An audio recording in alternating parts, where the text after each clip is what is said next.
This is One on One, New York's longest running sports call-in show on 90.7 FM, WFUV.org, and WFUVsports.org.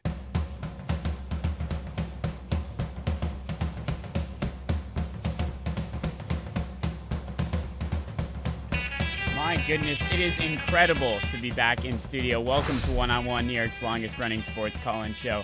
My name is Sam Davis with Kris Pursiainen, Kayla Wenzel, Alex Wolves helping us out in studio for the next 3 hours. Saturday, September 24th, with you live 11 a.m. to 2 p.m. on YouTube, re-airing on 90.7 FM tonight at 11 p.m. Wherever and whenever you are watching with us, thank you for listening and joining us. It is incredible to be back here in studio. It's just been awesome. It's the first time for me since freshman year.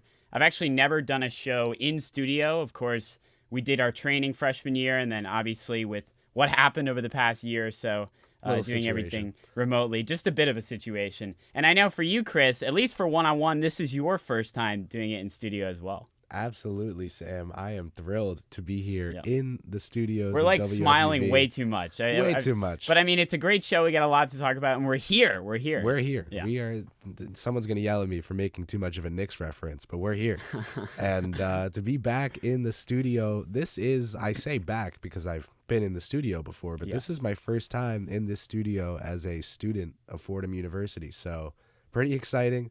First one-on-one show in studio here with Sam. We've got a whole lot of topics to run through, too. So when I talked to you, Kris, before, and I was like, this has got to be your first time in studio, right? It was not, actually, which actually was surprising to me. So before Fordham, you were actually here once. One time. One time. The one time. One time, okay. So this is your real, being here in the studio. This is really the first time. This will be my first time recording in this studio for more than 15 minutes. Oh, my God. We're pumped. We're really excited, if you can't tell. We also have a jam-packed show, I will say. We have a lot to talk about. Sometimes we say that, and we don't always mean that. You got to make excitement sometimes where there isn't any. But this show, we really do have a lot. It's September and October, for me, are just incredible months where you absolutely love sports. You got baseball playoff race heating up. You got the NFL. You got college football underway. NBA around the corner in October. We're gonna start we're gonna lead off the show with, of course, an incredible series in Boston, the Red Sox and the Yankees. It just seems to be scripted, this series coming into it. I mean, both teams fighting for that wild card spot a week to go. Obviously, they're big time rivals. We're gonna have Ryan Gregoire on to talk about the series. Game 1, of course, Friday night. Incredibly disappointing if you're a Red Sox fan, but incredibly awesome if you're a Yankees fan. Obviously, they lose that one blowout fashion. It's gonna be an incredible rest of the series, however. It's just, for me, there's nothing more you can ask for as a Red Sox fan or a Yankees fan to have these high stakes, not only for this weekend, but potentially also for the wild card going forward in about a week. Absolutely. I mean, it doesn't matter the sport. When it's the end of the season and your team is playing meaningful games, you're in a fun spot. Yeah. I mean, the playoff hunts that go down, particularly this one, just so much chaos.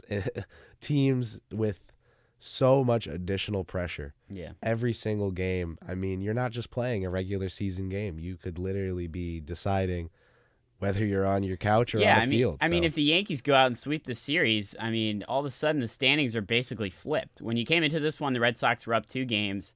Now they're up 1, and we'll see what happens today and, of course, tomorrow as well. I mean, by the time you guys are listening to this on the air, 90.7, you will know what happens Saturday night. So we'll see. We're really excited for that.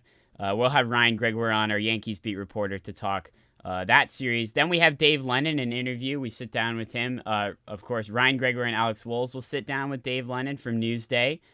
Great perspective on the Yankees and Mets there. And that's already the first hour. That closes out the first hour pretty quickly there. Getting into hour 2. We're going to talk Giants football. Kris, I know you have your heart. Do it. You have your emotion into this. We're going to get into all of it, but I don't want you to get too upset with how they played last week, because it's a new week. It's a new game. You got the Falcons coming in, and a chance for the Giants to win a football game. They literally beat themselves. Yeah. So we're going to get into that later, because I've got some takes to get off on how Yes. that went down as well. It's a but therapeutic session for you. I mean, bit- I know it's been a while since that game, but I mean, I'm sure the scars are still there. a little bit of an emotional release, you Yeah. could say. You could pose it as. I mean, the New York Giants are just they're from this area, and everyone here knows them as what used to be this very winning, reliable organization, and they have very quickly devolved into potentially the laughingstock of the NFL besides the Jets. Yeah, also I know. From New Yeah, York. also in New York. That's the issue there. Is you got both teams, and we're gonna get into the Jets as well. Before that, though, in that hour number 2, Tom Rock. We have a nice interview with him. Chris and Alex, of course, talked to Tom Rock from Newsday. Covered the Giants for a number of years. He's been there since 2008. He's covered that team. So you guys talked plenty about the Giants, Eli Manning as well, a little bit there. That should be a really interesting conversation with him for sure. And heading into hour number 3, I just teased it. We have the New York Jets. We got to talk about them as well. Another team that I think their fans are certainly suffering, although the expectations are much different for the New York Jets and their fan base, considering they are deep into a rebuild, of course. Year 1 for the coach, year 1 for Zach Wilson as well as year 1 for Saleh. So you can't expect too much, but I mean, the 4 interception performance, I mean, that's got to be a killer, I feel like. Zach Wilson is someone coming into the draft who I thought, this kid's going to be good, but I think a lot of this evaluation that's going on with him is projection of the arm strength and the natural talent and how it'll translate. I can't speak from experience, Sam, but I would have to imagine that coming from BYU and getting plopped onto an NFL field against Bill Belichick in your second week, I'd have been very nervous. It's ridiculous that there was any expectations for him. I know 4 interceptions is terrible. I mean, it's terrible. I will absolve him of 1. Okay. 1 of the 4 was not his fault. Okay.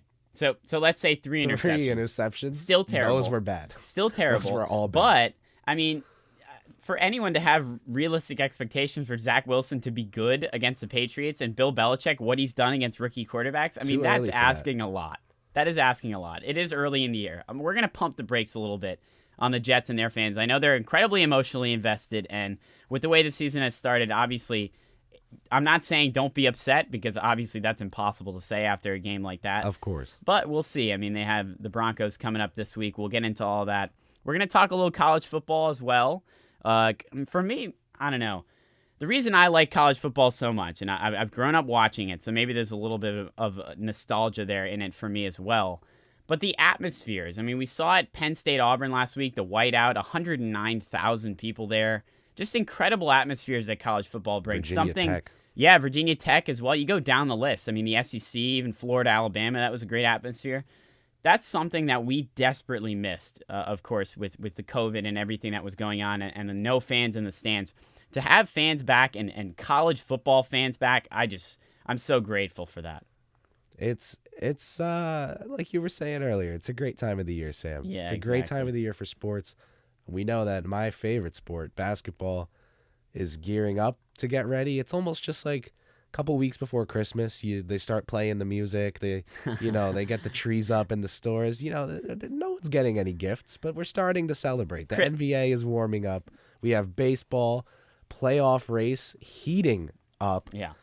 And NFL football is on my TV every Sunday, and college football is on my TV every Saturday. It's a time to be alive, Sam. I mean, Chris, for you, it might be like a couple weeks away from Christmas, or like maybe early December, considering the NBA is kind of right around the corner. But for me, I think we're like a week away. The baseball playoffs are starting in about a week. So for me, I'm almost there. I'm like, I can't wait for it. I'm really excited, and we're going to get into all of it. We're going to close out the show with a segment I'm really excited to talk about. It's going to be some NFL picks. We're going to try to go through every game from Sunday and Monday. We'll see how many we get. I'm not sure if we're going to be able to fit all of them in. We might have to rapid fire some of those larger spreads. We might have to rapid fire a couple of the games that maybe, maybe games that not everyone is looking forward to as much as others. But we'll certainly hit on those big, important NFL games that we're going to get into. But I know which game Urban Meyer isn't looking forward to, and that's his. Oh, yeah. He's Alabama every single week. Every week.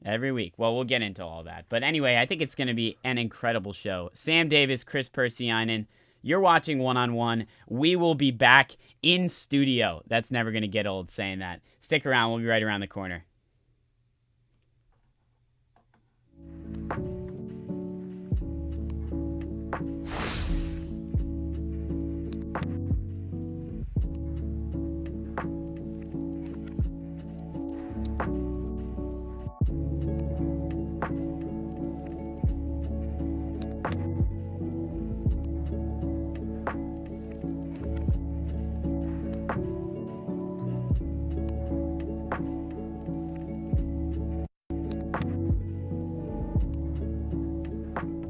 Be sure to follow WFUV Sports on all of our social media platforms. At WFUV Sports on Twitter, at WFUV_sports on Instagram, and WFUV Sports on Facebook and YouTube. WFUV Sports, home to New York's longest-running sports call-in show and the flagship station of Fordham Athletics.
Welcome back to One-on-One, New York's longest-running sports call-in show, live on YouTube, re-aired on 90.7 FM tonight. We are joined by Ryan Gregoire. It's a massively important Yankees-Red Sox series this weekend. Playoff hopes on the line for both teams. We mentioned it. Cannot wait to get into it. Ryan, can you hear us? How you doing? I can hear you perfectly, Sam. Awesome. I'm thrilled to be here, and let's have a good show. Yeah, let's jump right into it. So last night, I mean, Nathan Eovaldi clearly just did not have it. The Yankees lineup raked and took advantage in the first couple innings. Giancarlo Stanton had a hell of a game. He had obviously a home run, double, rocket single in the first couple innings. Just Garrett Cole, I would say he did what he had to do. I think one of the biggest at-bats of the game was Wandy Peralta striking out Bobby Dahlbeck. That could have been a huge chance for the Sox to come back in the game. That was a big turning point.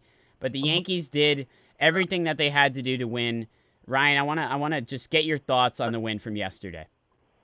Yeah, huge one for the Yankees. You know, this series really meant everything. Last 9 games, we know the Yankees have a gauntlet schedule coming up. They don't get the cupcake. They don't get the Orioles after this like the Red Sox. So they need to take care of business because they can control what they can control, and that's this series. So to go into Fenway, you had your ace on the mound. You simply had to win this game with Garrett Cole. 7 runs, lots them out for him. He bounced back. I know, 3 runs, 6 innings. Not the best, but he did what he needed to do, as you said.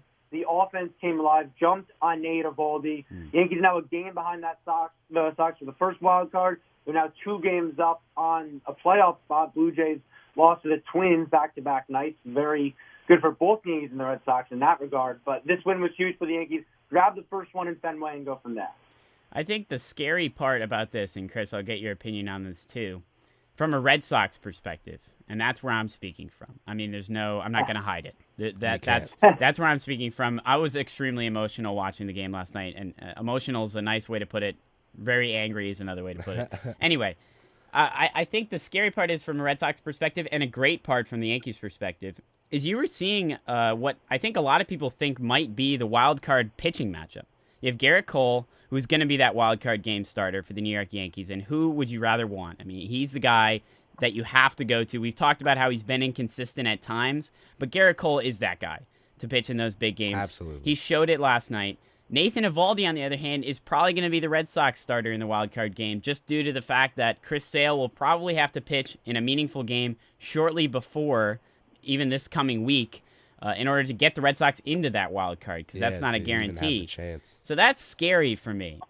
Watching that matchup last night and seeing what Eovaldi did versus seeing what Cole did and how he was able to really show that he is that guy in that big spot. It was a tale of two pitchers, Sam. I mean, for the Yanks, I think Ryan would agree here, with Cole on the mound, I saw this as a must-win game for them. You can't drop a game this late in the season with the race this tight with Garrett Cole on the mound. Those things just don't add up. For Eovaldi, man, to be an all-star and to not be able to get through the third. I mean, it was his worst start of the year. It's really rough. And, sometimes if you love a good storyline like myself, you might actually be confident because he'll have such a bounce-back game in the wild card that, you guys will take care of business. I like your optimism there. I like it. See, I'm always looking for a storyline, Sam.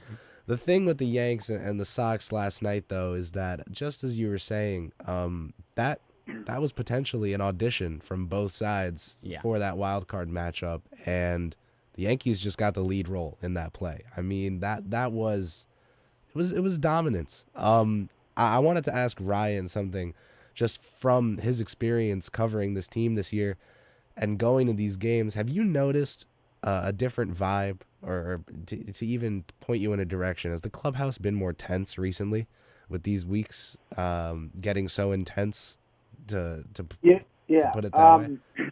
Yeah, I mean, they do a good job in the post-game pressers and everything like that of blocking out all the noise. They really do. They always get asked, right? Like, obviously these games mean more. Aaron Boone's talked about it, how this is go time, like they do control their own destiny here. So, like, it's tough to say. I think they're professionals. I think they're obviously going to go out and give their all every single time, they step on the field. But obviously, like, you just look at it, and they say they don't scoreboard watch, all the stuff like that. But this is a series where, I mean, if you get tenser, it's almost a good thing. Maybe lax is more, and like, it's all about the philosophy there. But, like, they obviously know that this means everything, Chris. So tense, I don't know if they're more tense, but focused maybe. Like, they just really know that this is their season. Baseball season's a grind. Like, just remembering back to April, how long ago that was in all our lives, and just think that they're still in the same season, and everything they've done since then could be irrelevant if they don't have a good 8 games to end it. It really is something to think about. It's marvelous, going off the 60-game season. I feel like at least me, it deprogrammed my brain into just not really remembering there's ups and downs and highs and lows in a 162-game season.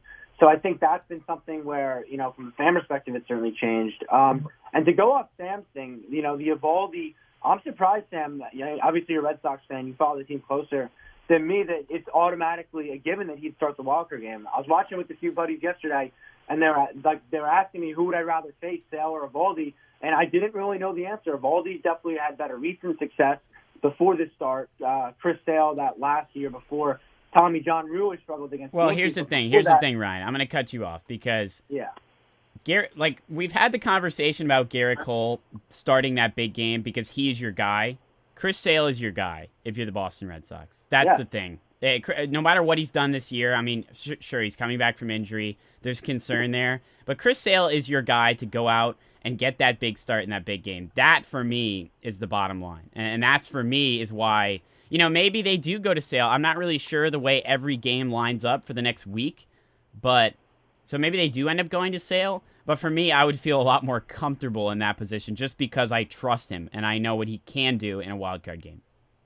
Well, yeah, and Nate Eovaldi, to your point, we know he's shown up in big games, right? The World Series legendary relief appearance. But, I mean, last night was a really big game. I know it's the regular season, but the Red Sox, that's one. If you could steal it against the Yankees ace, it'd be nice. And he, as we've talked about, just had nothing. He really didn't have anything. Yankees bats did a great job of just getting ahead. I don't remember many swing and misses, if any, on balls outside the strike zone. So the stuff just wasn't there, and obviously that's concerning. He will bounce back. He will not pitch that poorly if it's a wild card game. But I think that is something where, you hope if you're the Red Sox, you don't have to pitch sale before that to get in. We might see that with the Yankees too. There's no guarantee that they won't need Garrett Cole in game 162 to win to get in, right? Like it's so tight right now. The Mariners too. I have the standings pulled up. They've won 6 in a row. Mariners. They're tied with the Blue Jays seemingly out of nowhere. So it seems every time we completely write a team off, like Toronto was 6.5 back a week and a half ago. Seattle, we haven't even paid attention to in a month and a half. Mm-hmm. Now they're creeping at the door here, so I could totally see both of them, both of these Yankees-Red Sox having to start their guys early, and then it goes further down the line, and I think that's the really interesting conversation, at least from the Yankees' perspective. Yeah, it's funny, Ryan. We were texting yesterday, and we didn't text during the game, which I appreciated because you could have really... Yeah, I was giving you your space. Yeah, you could have just kicked me while I was down. You decided not to, and I do appreciate that because I've done that before with terrible Yankees losses. But this is what I'm talking about here because the score was 7-0. I think it was 8-3 when we were texting, or maybe 8-2 or something. 8-3, I think. And we were texting how the game isn't over because of the Yankees and the way that they've played this year, how inconsistent they've been at times, the devastating losses that they've had, all that combined into this year that has been, to be honest, an absolute nightmare for the New York Yankees. To think that they're in a spot right now to be fighting with the Boston Red Sox for a wild card, I mean, it's not a miracle, but it's a lot considering where they came from. And I know you, covering the team all year, have really seen the growth of this team. My question is, what kind of worries you, first of all, for the next week, but then into October as well? Is it the bullpen? Is it the lineup? I know the pitching has been great, so the starting pitching at least. But is the bullpen or the lineup kind of the bigger concern for you over the next week, and then hopefully for them into the playoffs? Yeah, hopefully we're having this conversation in 10 days, and it's the same exact question, because that would mean that they did the job in the regular season. And to your point, 100%. When it was 7-0 last night, I was still like, it's not over. The Yankees don't play baseball games where you can just set down. You see it 7-0, you turn it off. They always get close. I think Gleyber Torres, the Red Sox get some momentum. They hit that 3-run homer off Cole, make it 7-3. Huge for Gleyber Torres, who has really had a bad year. Hit that home run, get the Yankees back into it, wake up the bats a little bit more, and then the bullpen was rock solid. Yesterday, like it's been most of the season, and, that kind of, it's the offense. To your question you just asked, the offense is the bigger concern. It's been what's held the team back all year. Like in the past years, it's been the starting rotation. It definitely hasn't this year. By far the best rotation the Yankees have ran out there in recent memory, but the lineup has really just not lived up, to expectations. Gleyber Torres, who I just mentioned, 3 hits yesterday. He looks like he's coming into form. We say that a lot with him, and then he'll have like a series where he just doesn't get a hit. And his defense too. His defense is a concern, is it not? Oh, absolutely. They've had to move him to second base now. That's been, a mess, right? His shortstop just did it affect his hitting? Probably not, but we'll never know. So, he has to play second.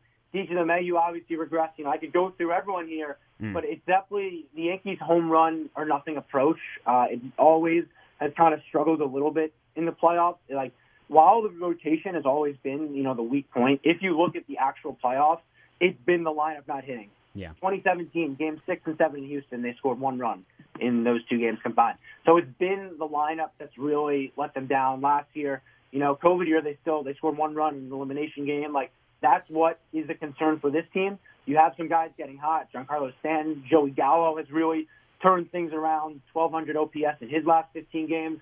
But it still is the lineup, and I think that is the thing that needs to be a strength. It can't be the third. If you look at the 3 things, the rotation, the bullpen, the lineup, I don't think the lineup can be the weak point of this team if they want to make a run. Yeah, for sure. The way that the lineup is organized especially, and those are great points about the playoffs in previous years because the conversation always is with the Yankees, at least the last couple of years, it's been a weak starting rotation. That was the conversation going into this year as well. But then, the starting rotation seems to figure things out. I don't know if miraculously is the right word, but they seem to figure things out. And it's the lineup in those big games. That's certainly a concern. And with the down year that these guys have had, even when you add in Anthony Rizzo and Joey Gallo, it's not, you need a full lineup, especially come postseason time when you're going to have a lot of good teams in the American League. And Ryan, that's kind of my next question. You mentioned the Seattle Mariners, which is funny to even bring up because, like you said, we hadn't talked about them for like a month. It seemed like they were completely out of it. It was all the talk on the Blue Jays, the Red Sox, and the Yankees, of course. The Blue Jays are, I think, 4-6 in their last 10. They just lost 2 in a row to the Twins. You have the Mariners. They just swept the Oakland A's for 4 games. And I know the Oakland A's have fallen out of the wild card, but still. And they won last night as well. So they've won 5 in a row. Are you, I guess, like, worried about the Seattle Mariners? I know that's kind of, I don't want to have that bad tone automatically when talking about them, but what do you think about the state of the wild card, at least for the teams chasing the Red Sox and the Yankees right now? Yeah, whenever you think you have a handle on things in this wild card, it always flips. You know, we had that point where Yankees won 13 in a row. Red Sox were like the worst team in baseball. You thought they would just completely fall out of it. Credit to the Red Sox. They weathered that storm. They put themselves in a position with 8 games left to control their own fate. And then, you know, the Yankees were that first wild card. It looked like a given. I know that I'd already had discussions about, you know, finding my way at that game. And then they kind of, you know, they stumbled a little bit, got swept by the Blue Jays at home. They came back from 6.5 back to take a wild card spot. Yankees fell out of it. And, you know, while they've been playing with the A's too, it looked like they were a lock to make a wild card 2.5 months ago. While they've been doing this song and dance, here come the Mariners, they never really, to their credit, and maybe this is our fault, completely fell out of it. We just chose to ignore them because if you look on paper, they're objectively worse than all these other teams battling. Crazy for you to ask if I'm worried because, I mean, I'm certainly like 2 games out. There's really no reason, I guess, besides playing the Blue Jays that you should be more scared of the Mariners, anything like that. But, you know, you have to really look at this wild card objectively and say, like, anyone can deserve it. It doesn't matter how good your roster is on paper. You know, what your payroll is. They're only 2 games. They're the hottest team, right? 6 straight wins for the Mariners. So am I worried about them? I'm not going to lie. I'm going to have to look more into them because Yankees have played them pretty well overall this season. But still, like the way that they're playing right now, you know, you really don't know at this wild card. Things are just changing so much. And we know. The one thing we do know, Sam and Chris, is this finish is going to be chaotic. Yeah. Stuff is going to happen that we're not going to see coming, and it's going to be really messy come October 4th. Absolutely. We have 4 teams that are within 3 games of each other. For 2 spots. For 2 spots. Yeah, that just doesn't add up. A couple teams are going to be very disappointed. It's a little tough, and I think there's going to be some unhappy clubhouses and fan bases just because of how the numbers work. I mean, these are, say for the Mariners, who, as Ryan was saying, like, weren't too much of a competitive consideration up until this point. Like, these are all teams that I know Yankees fans have had their eyes on all year. Even Met fans, you know, Blue Jays getting Springer, Yankees being in town. These are teams even a Met fan like myself has had my eye on throughout the year. So Toronto is fun to watch. I mean, they're a team that everybody watches. This race has been, you know, developing, but not heated up, not gridlocked like this. I feel like with so little time to go, I thought we might have some clearer results right now, but it seems to me, and I want to ask Ryan for his opinion if he agrees or not, but in a situation like this, regardless of the sport, I think it comes down to experience or a storyline. For example, the 8-0 Suns in the bubble, you know, a team out of nowhere like the Mariners could come and win some games. I was just wondering for Ryan, what you think the most important factor, the X factor for any of these teams is going to be. Like, the teams who get the spots will be the teams who are. Yeah, that's actually a really good question, and you said it. It's experience to me. It's experience to me, and I think that's what we're seeing a little bit with the Blue Jays, losing, you know, 3 straight. Like, they have all the talent. They're a young team. Legitimate postseason run. Like, the Blue Jays really have a complete roster. I don't really, like, you can really look at it and say this could be the team in the American League, but they don't have the experience. They played 2 playoff games in a COVID year, no fans, and before that, they never won anything with this core. And so you look at the experience. Who has it? Yankees have been in the playoffs last 4 or 5 years. They certainly have experience. Their guys have played in a million big games. The Red Sox, too, I know, a little bit different team than their World Series team, but a lot of those guys, JD, Devers, Bogarts, they've been in World Series and everything like that. So, like, I do think Mariners are just really hot right now. Like, I don't really love that at all. And I think they will falter a little bit just because they're not as talented. And they seem to just be a cursed franchise, if I'm being honest. They, like giving their fans hope right now to likely let them down is pretty cruel, and they've done that a few times since 2001, which was the last time they made the playoffs. But I think experience. I really do think that is, at the end of the day, when you look at these teams, because you're splitting hairs right now, Yankees clearly, if it was talent, this wouldn't be a conversation because the Yankees would be winning the division. Yeah. So it's not talent. And you'd have probably the Blue Jays, I think, are probably the second most talented, maybe the Red Sox. It's close. But that's clearly not the case. So I do think experience will be a really big factor here with these eight. I mean, Yankees play the Red Sox, Blue Jays after this, and that's something that terrifies me because the Blue Jays have had the Yankees number as of late, but the Yankees have the experience in the big games, and I think that will be a huge factor here. Ryan Gregoire, unbiased, completely unbiased Yankees reporter. It is incredible to have you on. Yes, of course. Thank you for talking with us, Ryan, and giving that perspective. Oh, of course. I love talking to you guys. Anytime I get a chance, you called me last night. I was all in. Love it. Yeah, we'll be texting back and forth over the next couple games of the series and the next week. I mean, and in the playoffs. Whatever will happen. Got a little in-department rivalry here. Yes, a little bit. But thanks for joining us, Ryan. Thank you. Thank you, Ryan. Anytime. So here, something I want to highlight here before we go to break with baseball right now is I want to look ahead a little bit at the schedules for these teams. So the Mariners, like I mentioned, they just swept the A's. They have the Angels and the A's again to end the year. And the Angels, we know about the Angels. I mean, they have Shohei Ohtani, and that's about it. Mike Trout's been hurt. Not a very good team. A team that they did beat on Friday. They could very well, they just swept the Oakland A's, and maybe it's a little bit foolish to say, but they could very well win all those games, theoretically. They won't win all of them, but theoretically they can. It's not out of the question. It's not out of the question at all. So the fact that the Mariners were able to kind of sneak in is a little concerning. I know Ryan wasn't too concerned, but he did say, I'm going to have to look into the Mariners a little more, which I think does say a lot. Considering the Yankees, they have Toronto, and they have Tampa Bay after Boston. If the good news with that is they control their own destiny. The bad news is they're going to have to go through those really good teams. Those teams, especially Toronto, that series, especially right after this Red Sox series, that makes or breaks the season. But I think maybe it's karma a little bit for the fact that the Yankees have kind of just so far this year just really stumbled. Out of the gates, they were not very good. It took them a while to get going, to get hot. They went on a run. It wasn't too late because obviously they're right here in the wild card.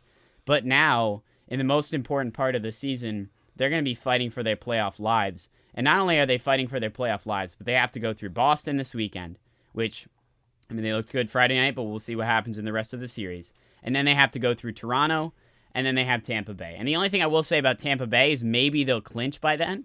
Maybe. I think they might. I don't have the standings up right now, but I think they probably will clinch by the last weekend of the series. I think that makes sense mathematically. So maybe Tampa will check out a little bit, and that'll help the Yankees. But between this series in Boston, and then you have Toronto, that's the Yankees season right there. I've got a question for you about the Yanks because you're talking about all these tough games coming up, and I can't get my mind off as someone who, again, is not a Yankees fan, but is from the New York sports market where I certainly interact with a lot of them on social media. I've seen a lot of complaints about Boone. Yes. I want to know from your not Yankees biased perspective, perhaps even anti-Yankees biased. No, I try not to be, but yeah. Do you think Boone is the guy to lead them through this journey? Because the way I see it, I'm looking at this playoff race and I see war. Yeah. I see you're going to get your guys and go to battle. Yeah. And is Boone that guy? I don't know. That's a really tricky question. It's interesting because the talk on Boone was for firing him was incredibly high when the Yankees were struggling, and rightfully so. It makes sense. Cashman and Boone. Cashman Fans and wanted Boone. Gone. I didn't like the whole fire Cashman. I thought that was terrible. He's been a very good GM. He showed that this year. The moves he made at the deadline for Rizzo and Gallo, that completely changed this team. And I really do believe without those moves, the Yankees are not here right now. Nope. The Yankees are out of it. I really do believe that. So I think you can't say anything about Brian Cashman. You can talk about Aaron Boone because there has been plenty of conversations about him not being fit for the job. Of course, when they were losing so much, they were heightened. Once they got on that long winning streak, that conversation kind of went away. It's been away for a little bit of time now, considering the Yankees are really fighting for a wild card spot. But if the Yankees do miss the playoffs, I would be surprised if Aaron Boone is still the manager. Yep. But the one thing I will say with the New York Yankees, to credit them, and Ryan Gregoire mentioned this when you asked about kind of pressure, something that I don't think the Yankees face too much. Because when you're in the New York market, you're dealing with angry fans, and at the games, you're dealing with angry media. You're dealing with just an absolutely heightened New York baseball all year long. I mean, you saw Yankees fans in April throwing trash on the field when they lost a series to the Rays. So this is a different energy in New York. Whether you like it or not, that's another conversation. Personally, I don't. But that's a whole nother conversation for another time. But this energy and pressure, I think for the New York Yankees, that's the one thing I will say. They don't really feel it because they have to kind of block that out. If they don't block that out, they're going to have some serious problems. So the fact that I think that's something, come playoff time, that'll be to their advantage. They're used to playing in big games because a lot of their games are big games. Yep. And this weekend and the series against Toronto will be another, couple really massive series before a potential wild card matchup. So that's the one thing I will say. They won't have to deal with kind of that pressure that maybe other teams face.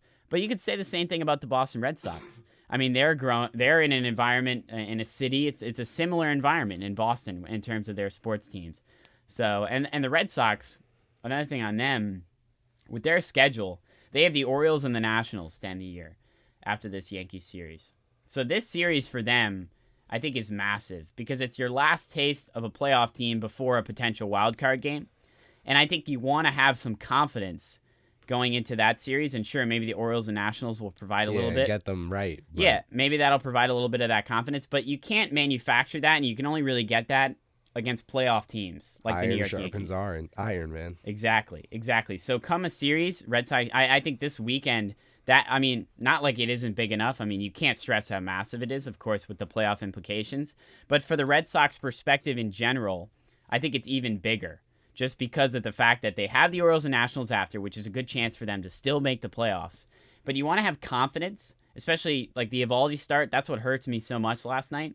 You want him to be confident going into a wild card game against the Yankees once again. And when you have that fresh in your mind that I just pitched against them and gave up, had an awful start, I worry about that. I worry about that as a Red Sox fan. And sure, it is nice. It's a good problem to have the Orioles and Nationals. But that doesn't mean this series right now isn't massive because you want to have a lead going into those series. You don't want to have to win every single one of those games or just about every one of those games in order to make the playoffs.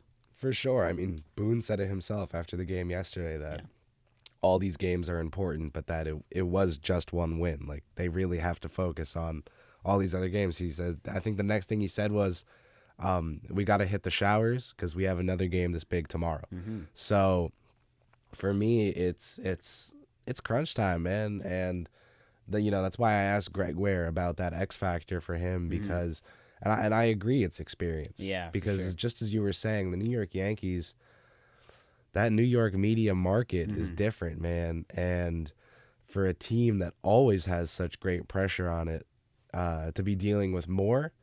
We'll see if it's the toothpick that breaks the camel's back, but I don't think it will be. I think that I think the Yankees know how to handle themselves. I think that's a class organization. As much as I hate to utter the words as a Met fan, but I gotta give respect where it's due. Now the Mets is a whole nother conversation. We're not even gonna get into them. They have a long offseason ahead. They have a long offseason ahead. But for the Yankees, it's tough for me. I feel like it's just like fate for the Red Sox and Yankees to play in the wild card game, just like it's fate for them to be playing this weekend with all those implications. Yep. I feel like baseball almost needs this to happen, like that wild card game, Garrett Cole and maybe Chris Sale, depending on how that lines up, or Nathan Eovaldi, whatever it may be. That just kind of needs to happen if you're Major League Baseball.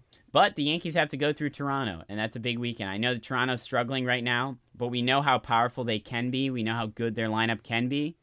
So that's certainly not easy. Meanwhile, the Red Sox having that very, very easy and nice schedule to end the year for them. And one more thing. I know it's funny. A lot of people watching the game last night, because, of course, the game got national attention, being as big as it is. People are asking, why are the Red Sox wearing these uniforms? Oh my God! That was gonna be my last question for you. Yeah, Is this yeah, the end and of I the needed to bring it uniforms? up. Is Just this to the end? explain. I think it is the end. I think it is the end. I would be surprised if they wear them today. Some dust collectors are gonna be those. I would be surprised if they wear them for the rest of the year, to be honest. Oh man, with how they played last night in those bumblebee yellow jerseys. Well, I mean, the point of the jerseys is very nice. Of course, it's for the Boston Marathon. Those are those the colors. City Connect jersey. Yes, and I it's a feel like good you either concept, love I think. those or you hate them. There's no real in between. And I'm not gonna exactly say where I am because I feel like I'll offend any Red Sox fans listening. Sam doesn't like I see them. Quiggs behind me here as a Red Sox fan himself. But anyway, I'm not gonna get into that. But I think they will be gone after today, which I think is. I think today they'll go back to those regular jerseys. They just don't fit. I'm sorry, they just don't fit in Boston at Fenway Park with the green and the red. You know, they're not their colors. I think that's what was so special about them. Yeah, is like that's true. how not only was it a random quote unquote color in yellow, but it was a bright yellow. Yeah. Man. It was they were making a statement, and I think they are making a statement. That's how the players saw it. It was, we're repping our city. We're gonna go out, play our butts off, and do the best we can and make it into this playoffs. And I mean, to give the uniform a little bit more credit, they do win a lot in those uniforms. So I think that's why they kept wearing them. that's why they kept wearing them. I don't think they will today, but we'll see and going forward as well. I can relate a little bit to jump leagues for just a second, because the Knicks brought out these orange neon jerseys one year, and they lost every single game that they played in them. It happens. It's real. That like mojo and that, I don't care. That's real. I feel like there's some truth behind those. I mean, you might call me crazy, but no, fans in general. You were just saying about Eovaldi, like, Yeah. he's gonna go out there knowing he just let him hit a bunch of dingers off him. Like, there's a mental thing. Last time we wore these jerseys, it was last week, and we got destroyed by the Paul Millsap Atlanta Hawks. Like, oh man, now we're playing the Kevin Garnett Brooklyn Nets, and they're old, but they lose again because they weren't feeling it that night. It's a real thing. Sports. I was just talking about this with WFUV sports director earlier today, Bobby, saying that statistics can't cover everything. Yeah. Sports are very human. It's a human element. Maybe the mojo is not necessarily as big of an impact as we're making it to be. we're gonna get to the bottom of this. We'll see. We'll figure out today. We'll see what the Red Sox wear, and we'll see how they do. So we're gonna use calculus and figure out the added win probability when the Red Sox have on the jerseys. All right. We're going to quantify it. All right. We got it. All right. Well, big thanks to Ryan for taking some time to be with us. That's going to do our baseball for the show. We're going to take a quick break. On the other side, Dave Lennon from Newsday will join Alex and Ryan to talk some Yankees and Mets next on One on One.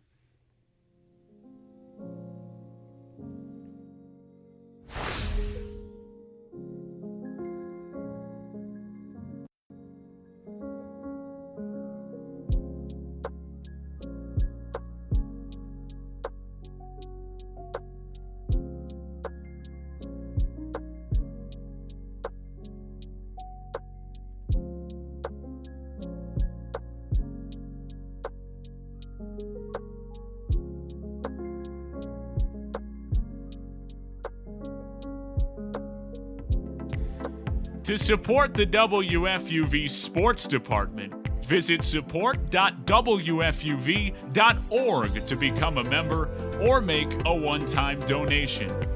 WFUV Sports, home to New York's longest-running sports call-in show and the flagship station of Fordham Athletics.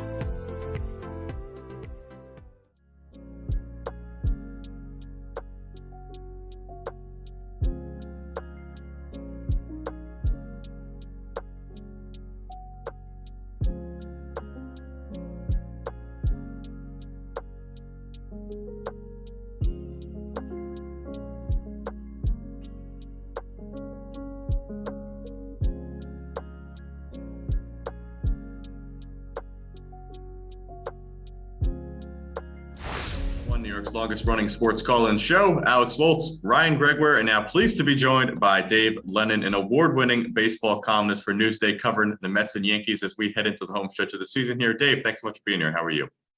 Oh, great. My pleasure, guys. So obviously so much to talk about between both teams that you've covered. And we're going to start obviously with the Yankees because I feel like that's the most pressing thing at the moment. And we head into, as we're talking here on Friday, we're heading into just a massive series. I mean, you cannot overstate where we're at now against the AL East in the home stretch here, 3 games against the Red Sox. I'm just curious, for you covering baseball for so many years, how exciting is it to have Yankees, Red Sox, the rivalry back again, and to get such a big series here in September? Yeah, I mean, it lined up perfectly. The schedule doesn't always go this way. Sometimes you're stuck with, limping to the end with some uninspiring series. Unfortunately for the Yankees, the Red Sox and Blue Jays have some of those uninspiring series left as an easier opponents than they do, which is another story. But yeah, I mean, to have a late September series with so much at stake at Fenway Park, which is kind of a pressure cooker as it is, with 30,000 people on top of each other, a much different venue than the new Yankee Stadium. I expect it. I think the intensity is going to be there. I think the emotions are going to be pretty high, which you don't always see during the course of a long baseball season. And yeah, I expect it to be a pretty special weekend. Yeah, and obviously it's been a roller coaster for the Yankees. You have people it's definitely been a disappointment, right? You didn't expect to go into this, a game up on a playoff spot, fighting for your lives against the Red Sox. I'm wondering, obviously, these next 9 games mean everything for the Yankees. They mean the season, clearly. I'm wondering if you look big picture here, if they do miss the playoffs, which is very, very reasonable, is this season 100% failure? Is there any positive takeaways, or is it just because of the payroll and everything and all the resources they put in, it's just 100% a failure? Well, I mean, I think 100% is a high number to say about any season. There's always going to be parts of it that can be pluses, including some individual performances, obviously. Hey, Nestor Cortez turned out to be a pretty good find by the end of the season, right? But you want some bigger pluses than that, obviously, right? And I know I'm not alone, as somebody who picked the Yankees when the season began, to probably represent the American League in the World Series. I mean, they just really seem like a stacked team at the start of this year. And the rest of the division, the Blue Jays figured to be good. But the Red Sox, this was kind of unexpected. I mean, this was, I won't go as far as to say a rebuild, but it wasn't really a situation where you expected this type of performance from the Red Sox. I think everybody in Boston would kind of tell you the same thing. So from the Yankees standpoint, yeah, whenever the Yankees don't make the playoffs, it's a crushing disaster, right? That's just the way it is with the Yankees. So I'd have to say that there's very little you can derive a positivity here. So yeah, this really has to be an all-out drive for the playoffs here, and anything short of that with the Yankees series, no matter how close you get with the Yankees season. If they're not playing in October, then the season is a failure, no doubt. And we're talking about the playoffs here. There's obviously the chance they don't make it. There's obviously a chance they do. And these last 9 games here are really going to decide a lot of that. So let's get into some specifics here about what has to go down here in these final few games. And I want to start with the pitching rotation, because obviously it's been really a talking point this entire season. Garrett Cole up and down, but by and large, the guy you expected to be. Beyond that, some question marks. You get Corey Kluber going out for a little bit, and then he comes back again. You've covered some no-hitters, his included, and somebody who you really don't know what you're going to get, Jameson Taillon, working his way back as well. I'm curious, outside of Cole, let's look at the other guys in that rotation. Who do you think is going to be the most important piece for the Yankees down the stretch, or maybe in the playoffs in that rotation? Well, I mean, I think the next guy in line there right now has been Jordan Montgomery. He's always been a little bit of a wild card, just because, he doesn't really have that type of overpowering pitching style. And he's kind of a low-key guy. He's always kind of been under the radar. And he's not, I mean, if you asked a lot of fans many times, in generally speaking, to kind of name a Yankees rotation, Montgomery would probably be the guy they'd forget.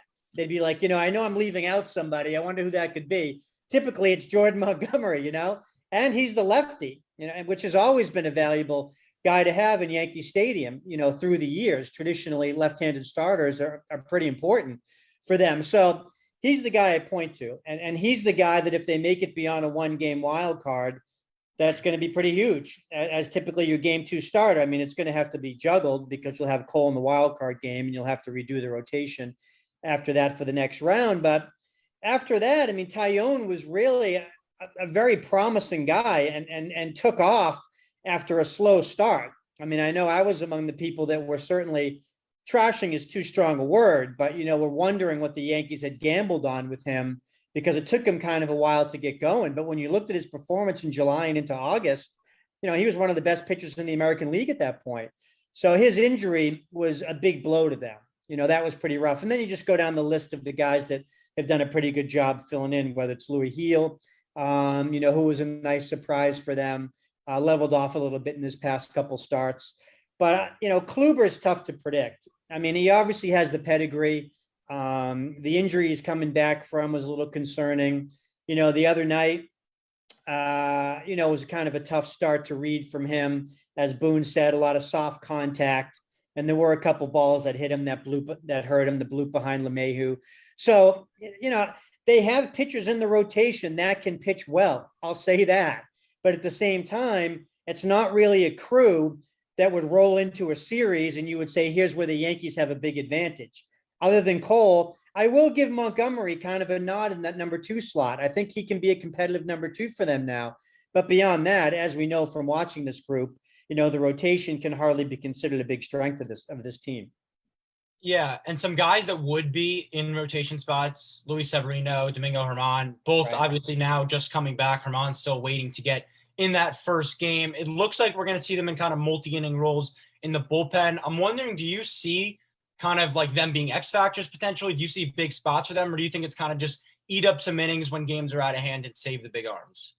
I mean, the Yankees could get creative again and maybe go with an opener, with Severino if they feel like if the bullpen's in good enough shape to try something like that. You saw Michael King come back and pitch pretty well in his last outing. That was a big plus for them. And they'd like to take guys like that and piece it together. Domingo Germán, it proved himself to be a big talent in the rotation. Now you can deploy those guys in a more targeted role. And you're right. They're not stretched out. They're coming back from injuries and they don't have the pitch counts to really go deep into games for you. So you have to kind of pick your spots for them. They can be stoppers though. I mean, Severino's performance the other night was encouraging. And it's too bad that he can't be, a 5-inning starter for you. That would be ideal, considering who he is and what the Yankees have expected him to be. But as we've seen from the Yankees over the years, they're happy wheeling out a deep bullpen to battle guys in the playoffs. And a lot of times that's what you're seeing these teams do.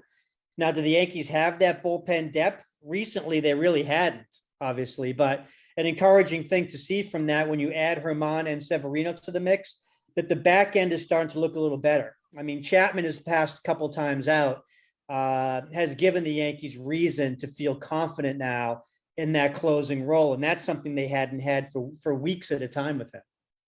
So we've talked a lot about the pitching, but we can honestly maybe argue that the bigger question mark has come on the offense for a lot of this season. So I want to flip the coin there for a second. I want to ask about somebody specific, and that's Giancarlo Stanton, because Ryan and I had this conversation a lot on the side about this narrative about him playing the outfield and then what we've seen from him at the plate. And I'm curious, you wrote an article about this recently, but you've kind of gleaned from Stanton and how he's kind of thrived in this role in the outfield. And could that be a spark that this offense kind of needs heading into the playoffs here?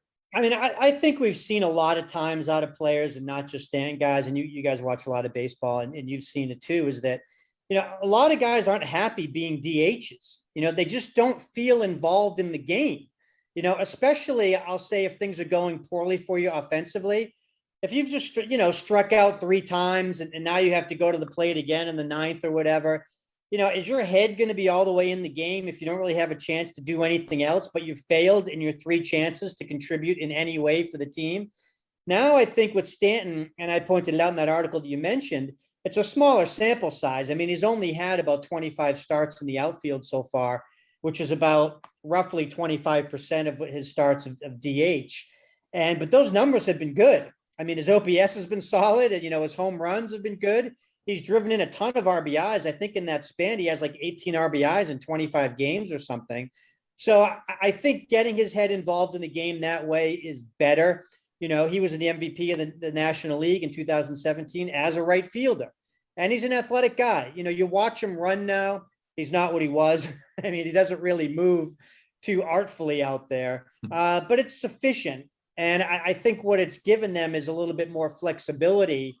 They use Judge as DH 2 nights because he has these, these undisclosed banged up issues to him, which is always a bit alarming. But in Stanton's case, and I know you guys have probably debated this, is that what a tough guy to figure out, right? I mean, there are points during the first half of this year when he looked like the worst person I've ever seen try to play baseball. I mean, he wasn't coming in within 3 feet of some of those sliders, right? I mean, it was a disaster. Then he goes through a point where you can't get the guy out, and everything he hits is 110 miles an hour, and every other game he's hitting a home run. And that's kind of the Stanton they're seeing recently, and that's good because that's the one they saw last October, and that's the one that can really be a factor. But I don't know what the difference is. We've asked him what the difference is. I'm not really sure he can really explain it. What I will give him credit for, and just because it's come up from the other side of town with the Mets, is that I've never heard anybody booed as loudly in New York as I heard Stanton booed in the first half of the season. He was killed, and not once did he ever mention it. He was asked about it plenty, and he had plenty of opportunities to say, you know what, it's not helping. You know, it's not helping me at the plate. You know, hearing that is making it difficult. Nope, not once. He just said that he had to go out, do a better job, kept his head down and did it. And that's the approach. And to me, you know, that said a lot about what kind of player he can be mentally and what's enabled him to get through these tougher times. Yeah, sticking with the bats here, I'm curious your opinion because I think this is something that not everyone is on board with. DJ LeMahieu, obviously, it's been a very disappointing year for him. Sure. You know, looking what he was the last 2 years, you give him that big deal. He really hasn't lived up to it. He hasn't been terrible, right? He's been a league average hitter. But the Yankees really haven't shown a willingness to move him out of that leadoff spot. We know, especially with analytics, how important that is. You want your best hitters getting the most at-bats, everything like that. He hasn't really been that for the Yankees. Do you see kind of maybe, 0 for 5 the other night, some big at-bats, he didn't come through in big spots. We've seen it more this year than in the past. Do you think there's a chance we could see Aaron Boone kind of, as these games, right? These games mean everything. Get more urgent, move him down in the lineup, try to create a spark up there? Or do you think they're just going to keep riding him out there in the leadoff spot? They've been incredibly stubborn with him at the top of the lineup there, and it has surprised me because you mentioned these games as being so urgent. Now, let's face it, guys, they've been playing urgent games for the past month, not just these 9 games. It's just the intensity has been ratcheted up because the time's running out. But the past month has been incredibly important for them, especially with the struggles they've had. So, what are your options for that leadoff spot? I guess there's not a ton, right? I mean, they've stuck Brett Gardner up there, Brett Gardner isn't a regular leadoff guy now. He's 38 years old. His speed is nowhere near what it even was, recently. So I just don't think they have a lot of choices there. I mean, if you want to go stick somebody, heck, Judge can run a little bit. And I've seen him steal a few bases once he was motivated by Tyler Wade during that, go Yankees period we saw a number of weeks back. So I think there are some things to do. And I think that, what the heck, they just had an off day. And you do see some things get a little crazier after an off day when a team has had a chance to sit down and really discuss things. They just came off a stretch of, 20 straight games. So it wouldn't surprise me if they try something, a little bit of a different wrinkle. But the problem is, guys, and you touched on this, is that up and down the lineup, who's hitting well? It's just not a group that's performed well offensively that you can say, hey, you know what? I'll go stick Gio Urshela in the leadoff spot, or, I'll go stick, whoever, Gleyber Torres, just to mix it up or whatever.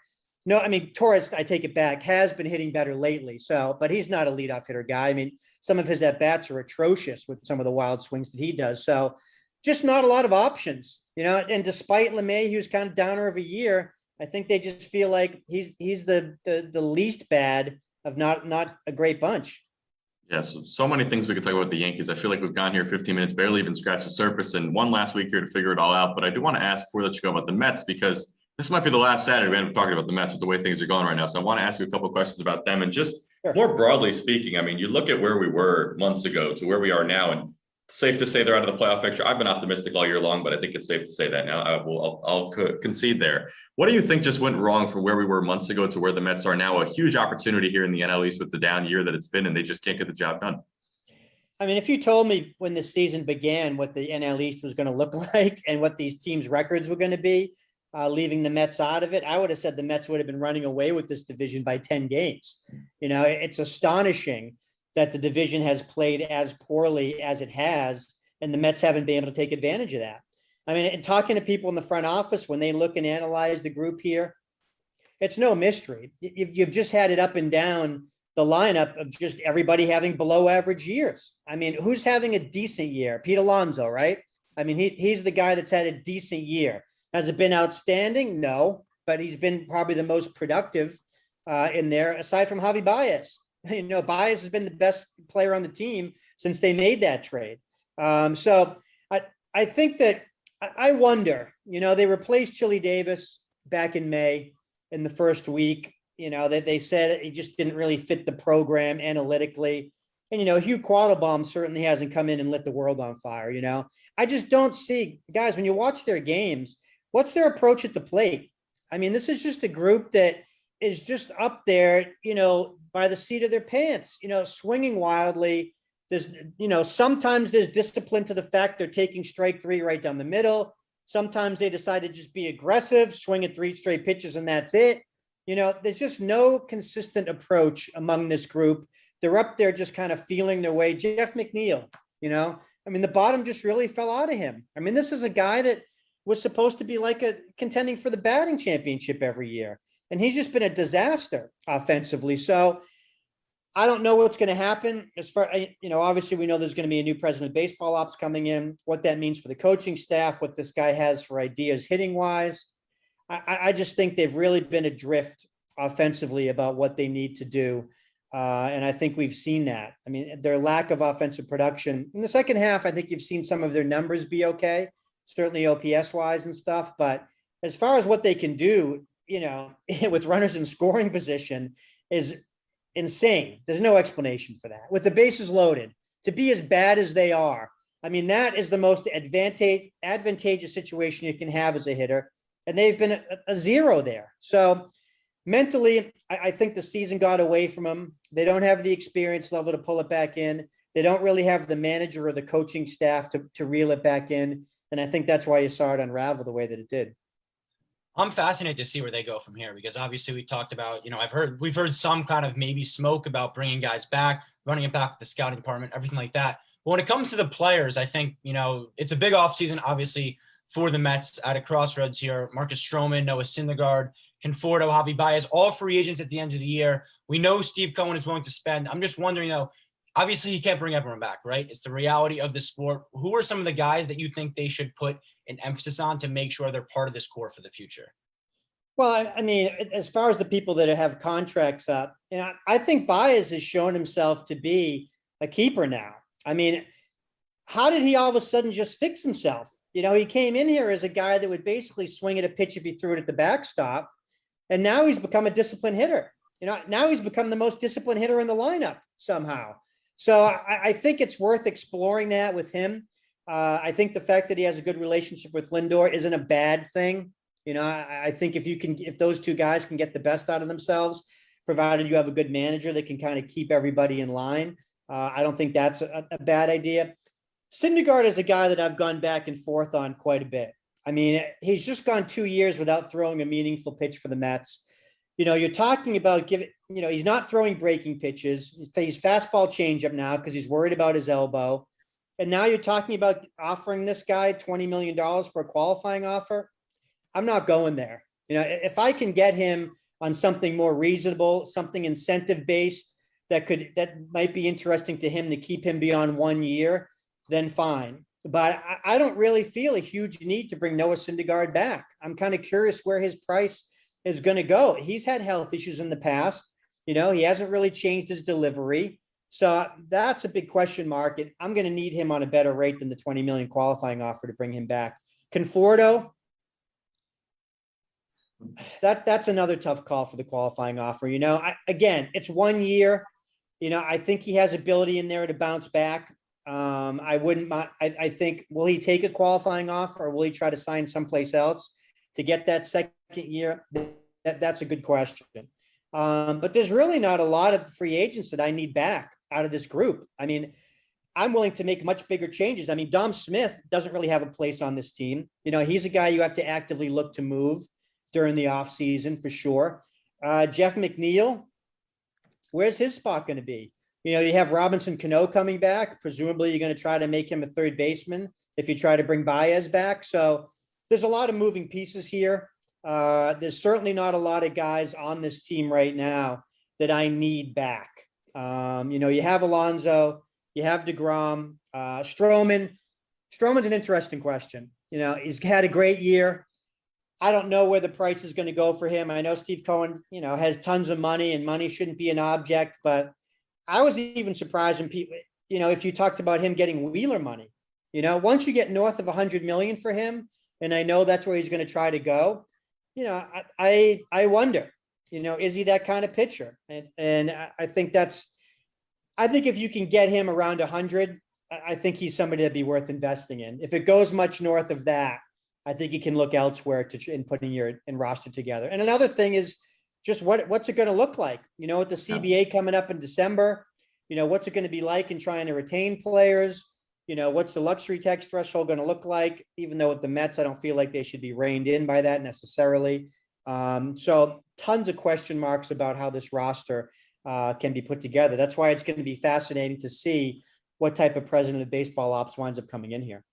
Yeah, so many questions about the Mets' future, so many questions about the Yankees' present. And Dave, we appreciate you taking some time to break it all down. You could follow him, DP Lennon, on Twitter or read his work in Newsday. Dave, we really appreciate it. Thank you so much for all the insight. It was a pleasure.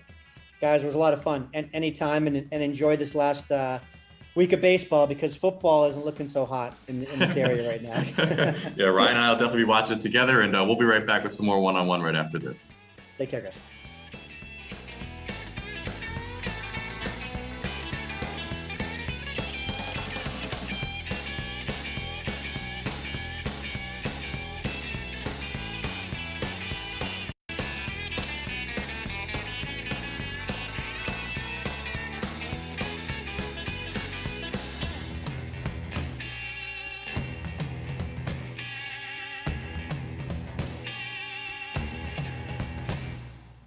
You're listening to One on One, New York's longest-running sports call-in show on 90.7 FM, WFUV.org, and WFUVSports.org.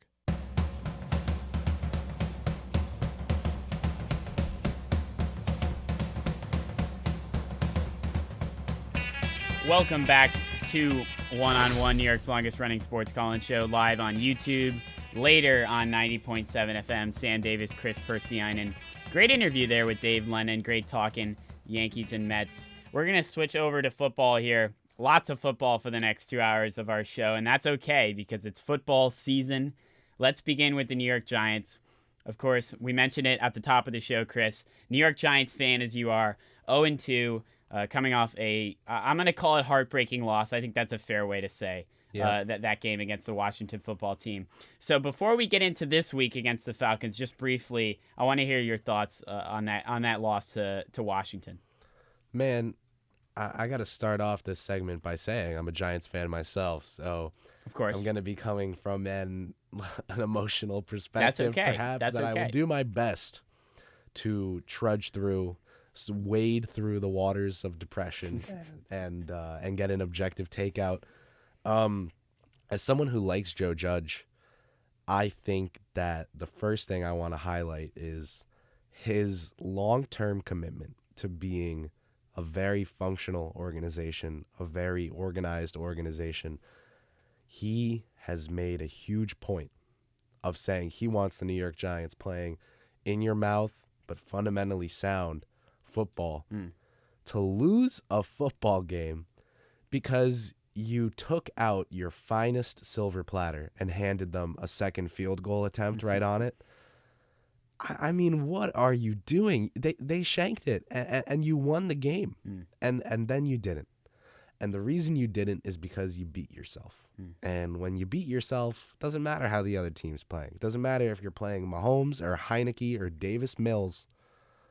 You beat yourself.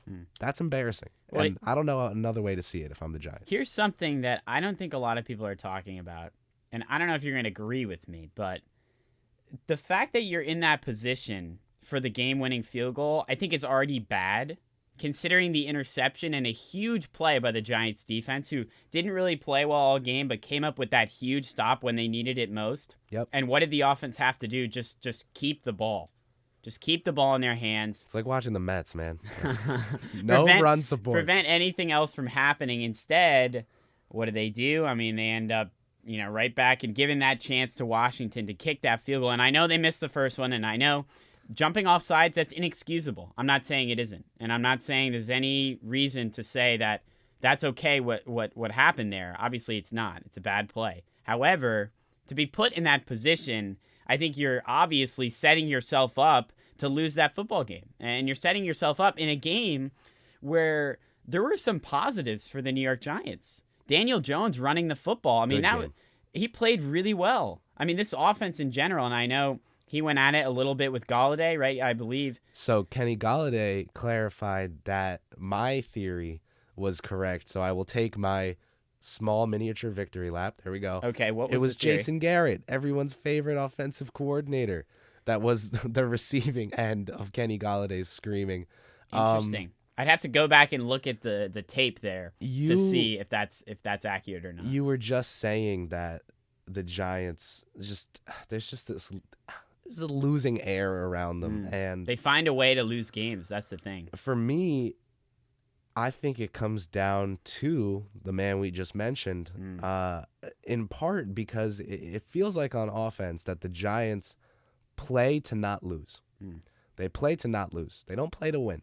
They play to not lose the football game. Here's the thing: that's how you lose football. Bad teams do that. Bad teams certainly do that, and they find a way to lose games. So when Jason Garrett is out there, I would say Madden play calling, but Madden play calling, like, they mix it up. The coach's suggestions, they get some different plays. I always play with the coach suggestions. I don't know about you. 1st and 10, curls. 2nd and 10, HB dive with Saquon.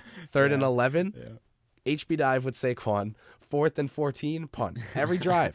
And it's like, all right, maybe let's not do that again next time. Garrett's like, they're never going to see this one coming.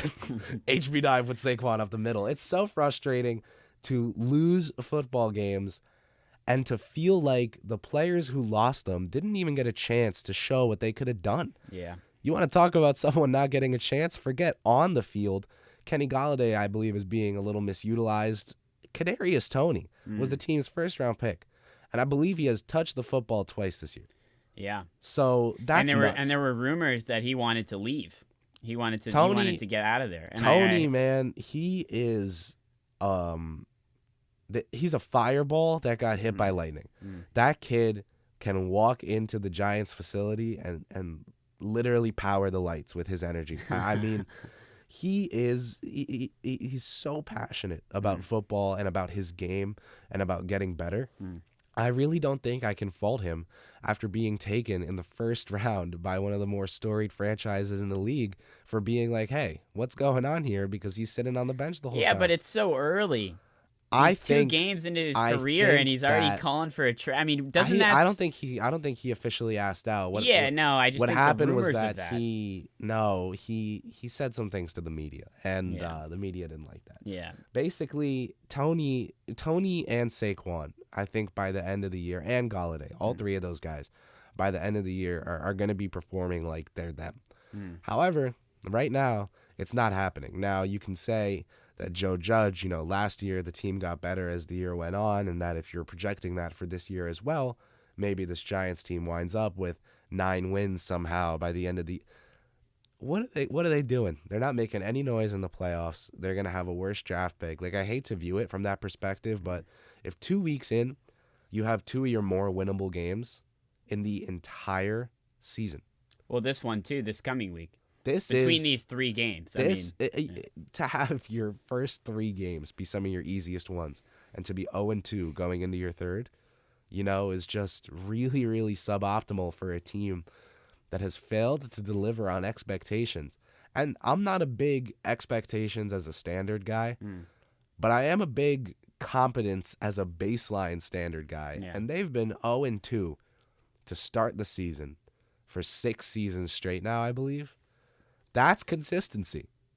Not in a good way. That is consistency. Yeah. And the issue with it is that it is the most losing consistency. Yeah. I mean, you can't say anything about this Giants team that's positive right now if you're talking about the entire team. Well, no, I disagree. If you're talking about the entire team, I disagree because I think Daniel Jones had great games. I think Saquon Barkley is working his way back. And that's I'm talking about the Giants football team, like they are an As a whole. embarrassing team. Here's the thing with me. If the Giants win that game against Washington, it's a very different storyline. It's a very different storyline because Daniel Jones played a great game. He did. He did. And if he And continues the to play defense this way wasn't this good, season, like I said, I'm but bringing they him back. did step up. I mean, the defense did step up when they needed to with that big interception. You know, guys were getting involved. Slayton, I know he dropped that ball. That's another thing. We haven't even talked about that. That was another chance for them to go out and win that because game. people called it an uncatchable pass when it literally hit him in the hands. Yeah, it hit his fingertips. It's borderline. When I saw it, my gut reaction was that's a bad throw because he was wide open. You know what I'm saying? And he then let it, but it's I not a watched bad it in throw. slow-mo, Yeah, and yeah. When like, you look at it in slow mo, it's like he should have caught that ball. all right, I hate to have this take from my cushion chair here in the WFUV studios. Yeah. But when you're getting love paid that. millions of dollars to catch footballs on an NFL field, You gotta and make there's that play. not, you could take like 2 Chris's worth of a radius and have nobody around Darius Slayton, and you don't catch that football. It's just like, what's going on, man? Yeah. Like, this is a team that really knows how to lose. Yeah, it's just once again, like you said, finding a way to lose a game. They Like really you know said. how to lose. Yeah. They're great at it. But I want to say here, and I want to get into this Sunday, of course, because you got to move on. And it's a good game to bounce back from because it's the Atlanta Falcons, who I think are two fan bases, 2 teams that are just suffering in general. I mean, 2 teams that aren't very good. Atlanta showed some fight coming back in that game against the Bucs. But, I mean, Matt Ryan, 3 interceptions, definitely struggled. I would have to think the Giants offense, with the way they played against Washington, I know Washington, their defense hasn't been as good as, not anywhere close to as good as expected. But the offense, I know I've mentioned it a couple times now, but they did play pretty solid. Daniel Jones running the football, I think, is big. He's underrated as a runner. I think that's He is literally, I believe, obviously people have summer workout plans and stats changing, but I believe as of last season, he was literally the fastest quarterback in the league. Yeah, like, he reached the highest. Yeah, and top people speed. don't talk about that enough. And I think he's not. Maybe this is an issue with Jason Garrett. He's not put in enough positions to scramble and run the football. He wants Daniel Jones to dink and dunk. Yeah, and I don't know if that works for him. Doesn't. That changed a little bit in Washington. I feel like there were more opportunities for him to run the football, which is big. Saquon Barkley, like you said, he's going to start to get going. You expect that to happen. Galladay, same thing. Tony as well hasn't really been a part of the offense. You got to think with his talent, that's going to change. Those are the positives for this offense. Shepard has been a huge positive. Shepard, and yeah. I mean, and another you go down the list. Engram's returning at some point. Yes. Now, some people will groan when they hear that. Personally, I'm of the opinion that you should be lenient with young tight ends. Now, the reason for this is because when I show up here at WFUV and I do training to be on air, like, it's a lot to get a hold of. And I'm just doing one thing. Tight ends got to learn how to run routes. They got to learn how to catch balls. They got to learn how to pass block. They got to learn how to run block. Mm-hmm. They got to. There's a lot going on, man. Yeah. And Engram is a guy who did a lot of receiving in his career, but the drops are still happening. And I just think he's someone who can be way more effective than we've seen him so far. One of those many tight ends who ends up being a steal on their second contract, despite getting maybe overpaid or overdrafted on the first. Yeah, and I think we're talking about the offense. I mean, certainly a lot to be positive about. The defense hasn't looked good. I mean, I think it's like 56 points they've given up in 2 games, I want to say, or something like that. I mean, it's a lot. Not great, Sam. So that's certainly not good, and I think this could be a high-scoring game with the Falcons. But another thing to think about, too, looking at the division here, I mean, I hate to say it, but last year I feel like you're more optimistic just because the division was so bad that it was really anyone's division. It really was. And you saw Washington go out and take control. But this year, you have Dak Prescott back. You have the Cowboys back. And I think they're, obviously the favorite. But like I said, with the New York Giants, I mean, I think if they win that Washington game, you're going into week 3 thinking, okay, you're playing the Falcons. We'll win this one as well. You're a lot more confident because they won. This is in a fantasy world. They won against Washington. They go out and win that one again. All of a sudden, you're thinking, this team can't win the NFC East or won't win the NFC East, but they can at least challenge or at least provide a little bit of fight to the Cowboys. But now it seems like with the way Washington's playing right now, the Eagles have been okay, but then the Giants as well, kind of in the bottom of that division. It seems like the Cowboys' division to lose here. I think the Cowboys have the firepower. I'm a big Jalen Hurts guy. I think he's a winner. Yeah, I'm with you on that. And I think he's underrated, or was underrated, at least coming into this season by a good amount of analysts. People are catching on now, though, because he just looks like he belongs out there, and I think that's important. The Cowboys, though, and I don't think it was Hard Knocks swaying me on them, but I like both sides of the ball for them better than last year. That's not to say that their defense is now great, but it is to say that it exists. Yeah. When last year it looked like the New York Guardians were out there from the XFL. So, much respect to my Guardians, but that's not NFL level stuff. This year the Cowboys are looking like they exist on defense, and that is much better than giving up 30 a game to literally anybody. Yeah. I like the Cowboys to win the division as well. I can't see the Giants winning this division at all. I mean, coming into this year, I really thought we had a shot. As a team, the Giants had a shot to come out on top, and it involved everything breaking right. And one of those things that had to break right was literally a breaking of Jason Garrett's just unbreakable tendency to lean on these ridiculously simple play calls. Yeah. The fundamentals, it doesn't work. Buffalo is a team with Daboll, who seems like they have their OC kind of on a different brain length, or different brain waves or something like that. Brainwave / wavelength than Josh Allen. Yeah. Here in New York, I think Daniel Jones would be better served getting to play like Jameis Winston, man. I'd rather see that kid throw 28 picks and 32 touchdowns than dink and dunk 6 yards down the field, HB dive to Saquon. Yeah. Incomplete 4-yard pass, HB dive to Saquon, punt. Yeah. I can't, you're playing not to lose games, and you're losing them. Maybe start playing to win them if you don't have much else to lose at this point. I can't not be upset at the lack of involvement from Tony, and I'm not upset at Tony. I'm upset at just the staff's unwillingness to switch things up. It's just this very 1980s offense from Jason Garrett, and all reports seem to indicate that the Giants' leadership thinks he's a good coach. So I don't think he's going anywhere. Well, let me ask you this. As a Giants fan that you are, this is why I'm asking you. With Daniel Jones, there's been a lot of talk about this being the year for him. This is when he proves, himself. This is when he finally has those weapons around him to be able to prove himself. But then you mentioned the play calling and the issues there. So if the Giants struggle, and let's say maybe the offense plays decently well, kind of like that Washington game, but the defense struggles. Or let's say the play calling isn't great. Right. Is it on Daniel Jones still? Is it, I think people are blaming Daniel Jones from that Washington game. I will say that I do think that part of being a quarterback has nothing to do with being a quarterback, and it's being a leader. Yeah, you're right. And that Daniel Jones is someone who, if he didn't want to do this first 2 weeks, stay on the coaching staff's good graces and everything, I understand it, but he needs to start stepping up to that line of scrimmage and changing stuff up. He needs to say, Garrett said this? All right, well, I see that safety there, so screw what Garrett said. We're running this. A little audible. He needs to start acting like an NFL quarterback that's been in the league for multiple years. Yeah. He's a locker room leader. The guys really look to him as a rock of the team.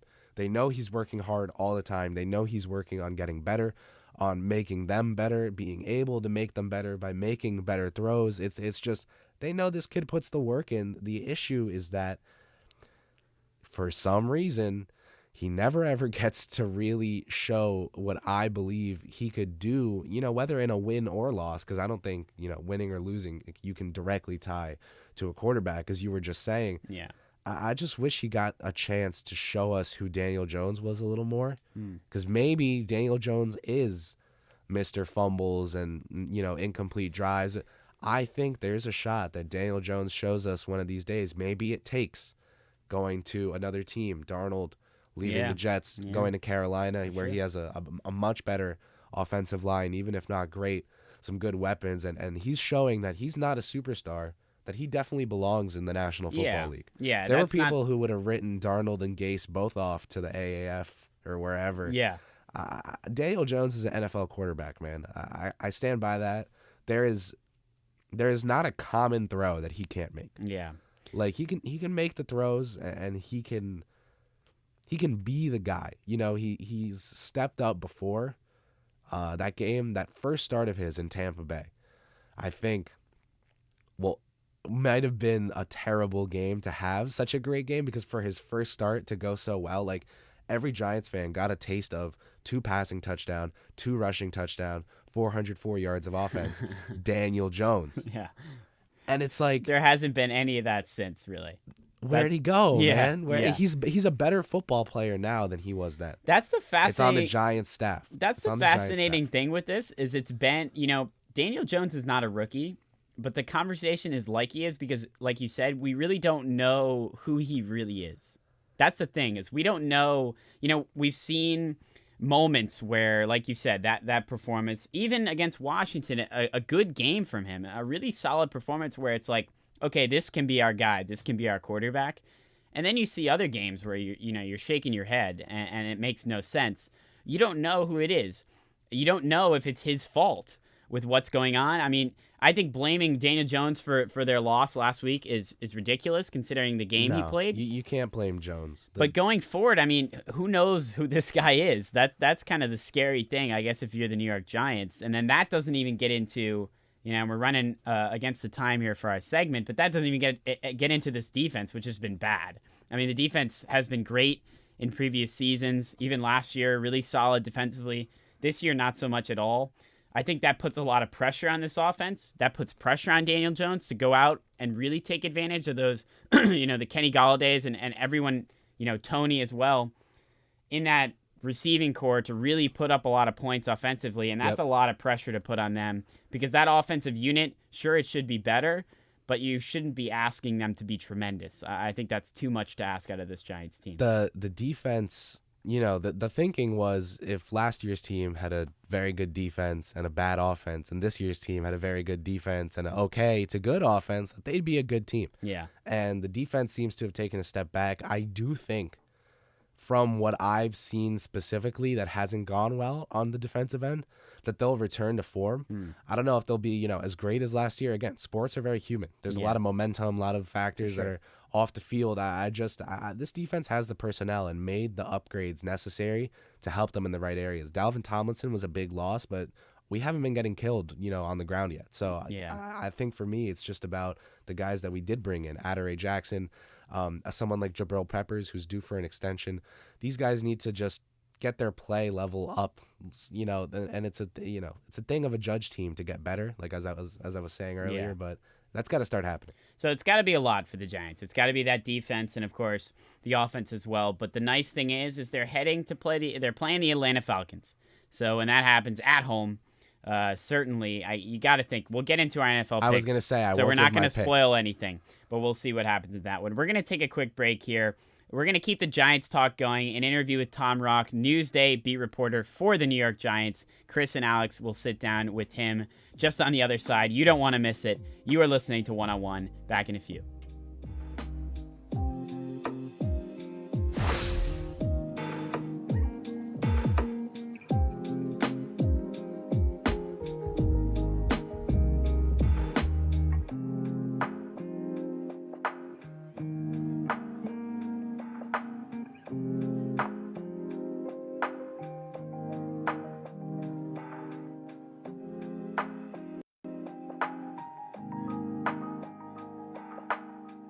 Check out all of our latest podcasts on WFUVSports.org or wherever you get your shows, including NFL Friday, Nosebleeds, Pick and Pod, 5 on 3, College Gridiron, and FUV FC. Also, our newest edition, Off the Air, diving into the station's legacy with its most prominent alumni. WFUV Sports, home to New York's longest-running sports call-in show and the flagship station of Fordham Athletics.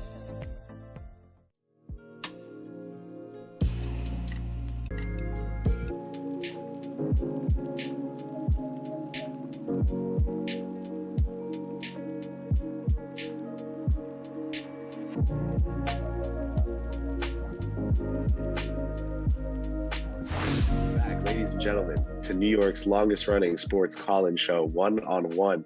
I'm Kris Pursiainen here with Alex Woles, joined today by a very special guest who is here to talk to us about the New York Giants and specifically about Mr. Eli Manning, who has his name in the news this week for a lot of good reasons.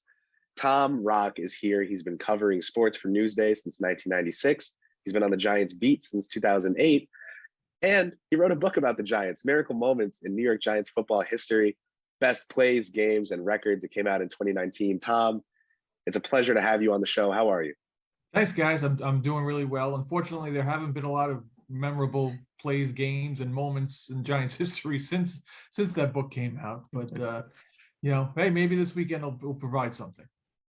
Man, I thought that game against Washington would be, they always beat Washington. They didn't beat Washington.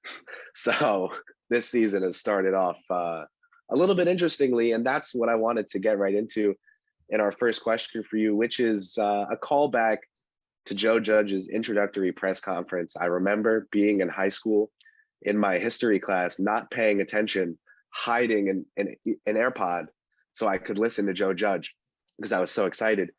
One of the points he hammered home, and I just brought this up on our football podcast, NFL Friday, is that he was going to deliver on the Giants not beating themselves. The Giants were not going to beat themselves. They were going to be an organized, disciplined team who were not going, if they lost a game, it was going to be because the other team outplayed them. This season, we've seen a fair share of struggles with penalties and things of the sort. Do you see this as an indictment on Judge, or your thoughts on Judge so far throughout his tenure and just delivering on those promises? Well, indictment's a pretty strong word, but I will say that was that game against Washington was the antithesis of what Joe Judge wants this team to be. And, he always talks about, you have to learn how to not lose before you can learn how to win. And the Giants lost that game. I mean, there was so many opportunities for them to take control of it early on. And then obviously it comes down to, listen, there's 0:00 on the game clock, right? It says the scoreboard says Giants 29, Washington football team 27. It's a win. It's in the books. And then but the flag comes out and they get to re-kick that field goal from 5 yards shorter. They make it, and it's a Giants loss. It was a devastating loss for a team that keeps finding new and creative ways to break the hearts of their fan base. And it was probably, like I said, the most anti-Joe Judge game that we've seen so far of the, 18 now that he's coached. Yep. And you talk about the Giants now with that loss to Washington, starting off 0-2 once again, feels like a really familiar story. And I'm curious, if we talk about the Washington game specifically, you get a good start from Daniel Jones, all things considered, and you still can't come out on top in that game. What do you think has kind of been the main reason why the Giants have struggled so much here in the early season, despite some things even going right in certain ways? Well, it's an inability to finish, really. I mean, they have a lot of long drives. They have a lot of good possessions, 10 plays, 11 plays. Sometimes they don't get any points out of them. Sometimes they have to settle for field goals. You look at, that game on last Thursday in particular. They had a long touchdown run by Jones called back by a penalty. They had to settle for a field goal. They had the play in the end zone that Darius Slayton probably should have caught. Could have been a little bit of a better throw. Could have been a much better catch. That's a touchdown that you take off the board. There was another drive early on that they were in field goal range. They got pushed back and they wound up punting. And then you look at the end of the game after the interception by James Bradbury. They run the ball twice, throw an incompletion, and have to settle for a field goal with 2 minutes left. So there were a lot of points that they left on the board. Now, you can say that if you want to be a silver lining person, which it's hard for Giants fans to be these days, you can say that was really a coming out party for this offense. They put up a lot of yards. They had a lot of drives. They showed some creativity. They got Daniel Jones running with the ball. They got he had a great game throwing the ball, I thought. Saquon Barkley had a nice long run. There was a lot of positives to take away from that game, but they didn't find the end zone often enough, and they lost. So it's really, it's hard to say that they made all these strides and still came up short, because that's the result that matters, and that's how this season is going to be judged. You know, last season was sort of a feeling out process for Joe Judge and a search to figure out if Daniel Jones was going to be the quarterback for them moving forward. This year is about winning, and so far they obviously haven't. I have kind of a two-pronged question related both to what you were talking about in regards to the play calling and the utilization of Jones. And then the Giants, I don't want to say infamous. I think it's too early for that, but their first round pick, Kadarius Toney. In regards to Jason Garrett and the offense and the strategy behind the play calling, and also in regards to Kenny Golladay potentially needing limited reps this week, do you think the staff continues to go with CJ Board, or do you think we finally start to see Toney get some opportunity? And parallel with that is, do you think that if Toney were to get this opportunity, perhaps it might be the jolt that the offense needs, that inspiration to get some more creative play calling going, or is it going to be curls and dives? Yeah. Well, I'll say this about Kadarius Toney. I do think he's going to be utilized a lot more in this game. I don't think it's going to be because of anything that Kenny Golladay does. I mean, they are just such different weapons. I mean, they almost play different positions, you know, when you look at what they can do on the field. So, you know, it's not like, you know, oh, Kenny Golladay is our wide receiver number one, and Kadarius is you know, behind him on the depth chart. So it's just the next man up. It's just not that simple. You know, so while Kadarius, well, Kenny, I get my K's confused. Well, Well, Kenny is, you know, going to be limited and probably not play the whole game, and that was something that the wide receivers coach talked about today. Was he needs to probably play him a few less snaps during the game just to have him fresher, because he missed so much of the preseason. I don't think that necessarily means Kadarius steps in. You know, CJ Board, maybe Slayton a little bit more. It could mean that Sterling Shepard plays a little bit more on the outside, which I think would be a mistake, because he's doing so well playing from that slot position. So killing it. Yeah. I mean, he leads the league in receptions right now, which is you know, pretty impressive. I know it's only 2 weeks, but still, it's, you know, it's a pretty good group that he's in, and certainly a good start to a season for him after what was probably his best preseason of his career. So yes, just to get back to the original question about Kadarius, you know, I like the kid. I think he's edgy. I think he brings a lot to this team, personality wise. I think he's a fighter. You know, I think he's got some personality that the Giants probably need a little bit more of, the spark, you know, that kind of energy. You know, he's got to be a little bit more careful on social media, but we probably all do. And he's you know, but that doesn't seem to bother him. It doesn't ruffle him. You know, yeah. The other day he talked about you know, the elephant in the room that he's you know, with the posts he made on Instagram that seemed to express some displeasure in his role with the Giants, and calling some of the reporters clowns. You know, listen, some of us are clowns. You know, there's I'm not going to deny that. You know, I've done some clownish things in the past, but those are things that go away the second he makes one good juke, the second he takes a punt and returns it for 30 yards, or you know, takes a quick swing pass and makes a tackler miss and gets down the field for a first down. So I'm not too worried about Kadarius Toney living up to the hype. You know, he was going to be a raw wide receiver anyway coming in. You know, eventually he's going to, I think by the end of the year, we're going to look back on this and say, you know, it was kind of silly, all the things we were talking about with him back in August and September.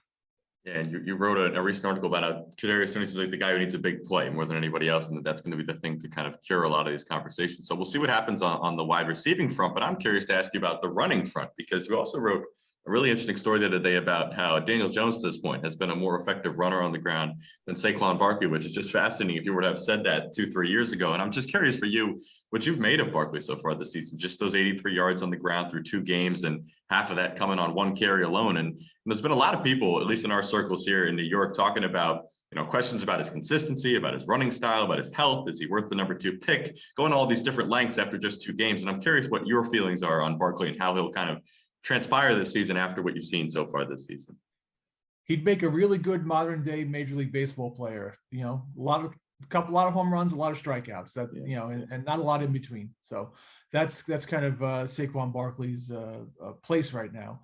The thing that best illustrates to me where Saquon Barkley is right now is you look at the end of the Washington game, and they run the ball twice after that interception and get killed for being too conservative. And it wasn't too long ago that getting the ball in the hands of Saquon Barkley twice inside the 20-yard line would have been the go-to move. That a coach would have been killed for not getting Saquon more involved in that situation. So, the fact that Saquon, giving it to Saquon, is now considered throwing away downs is really amazing.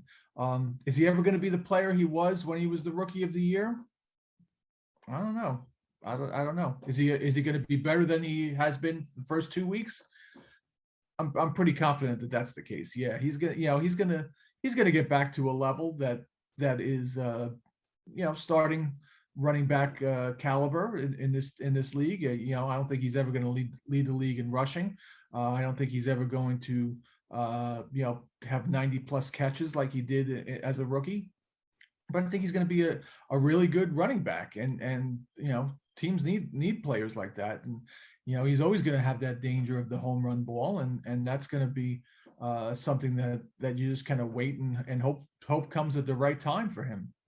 But he's coming back from an ACL injury that was more than an ACL. I mean, he had a lot of damage done to his knee last year. Several tears. Yeah. And he is not he's not fully back. He played 2 games within 5 days. His first games. He's had a lot of rest now. My guess is that, like Kadarius Toney, pretty soon we're going to start to put away those stories of Saquon Barkley off the field, start talking about what he's doing on the field. And my guess is that, while it's fun to say right now that Daniel Jones leads the team in rushing, by the end, it's going to be Saquon Barkley at the top of that list. Need a 140 breakout game this week so he can get closer to the top of those rankings.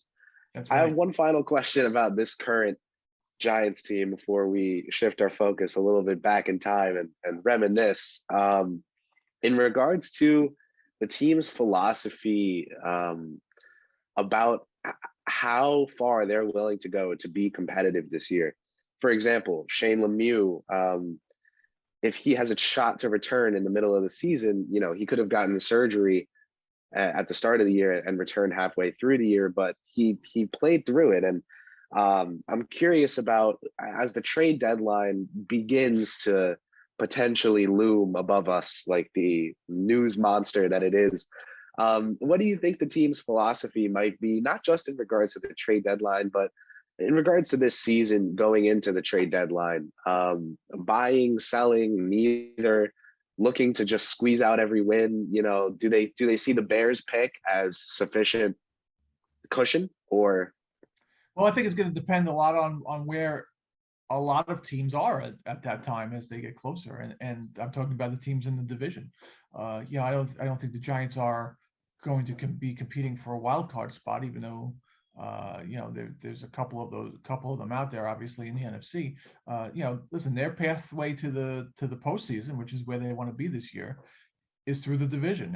And if the division is anything close to what it was last year, which was dismal and dysfunctional and downright awful, where the Giants were 6-10 at the end of the season and still had a chance to win it, a very good chance to win it, in fact, then I think they'll start to make a push for it.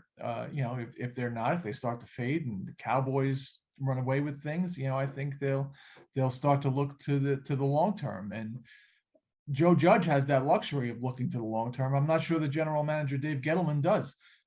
he's if this season doesn't work out, my sense is that he's going to be swapped out for another general manager, probably somebody that Joe Judge has worked with in New England or at some point along his career in college, going by all the hires he makes of people he's worked with on his coaching staff.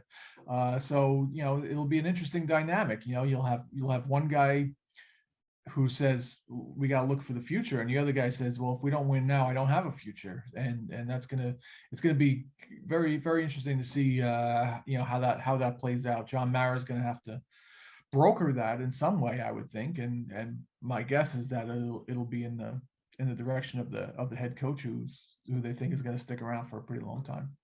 Yeah, and then kind of on that note, because of all those storylines, there's kind of a must-win game, you could call it, this weekend against the Falcons, a winnable game for the Giants. Even this early in the season, I feel like that's not an over dramatization to say that. And my last quick hitter on the current Giants as well is just they're facing the Falcons this weekend. They've had a lot of trouble stopping tight ends this season, about to face a pretty darn good one in Kyle Pitts. I'm just curious what you expect from this game and what the Giants' chances are of winning it.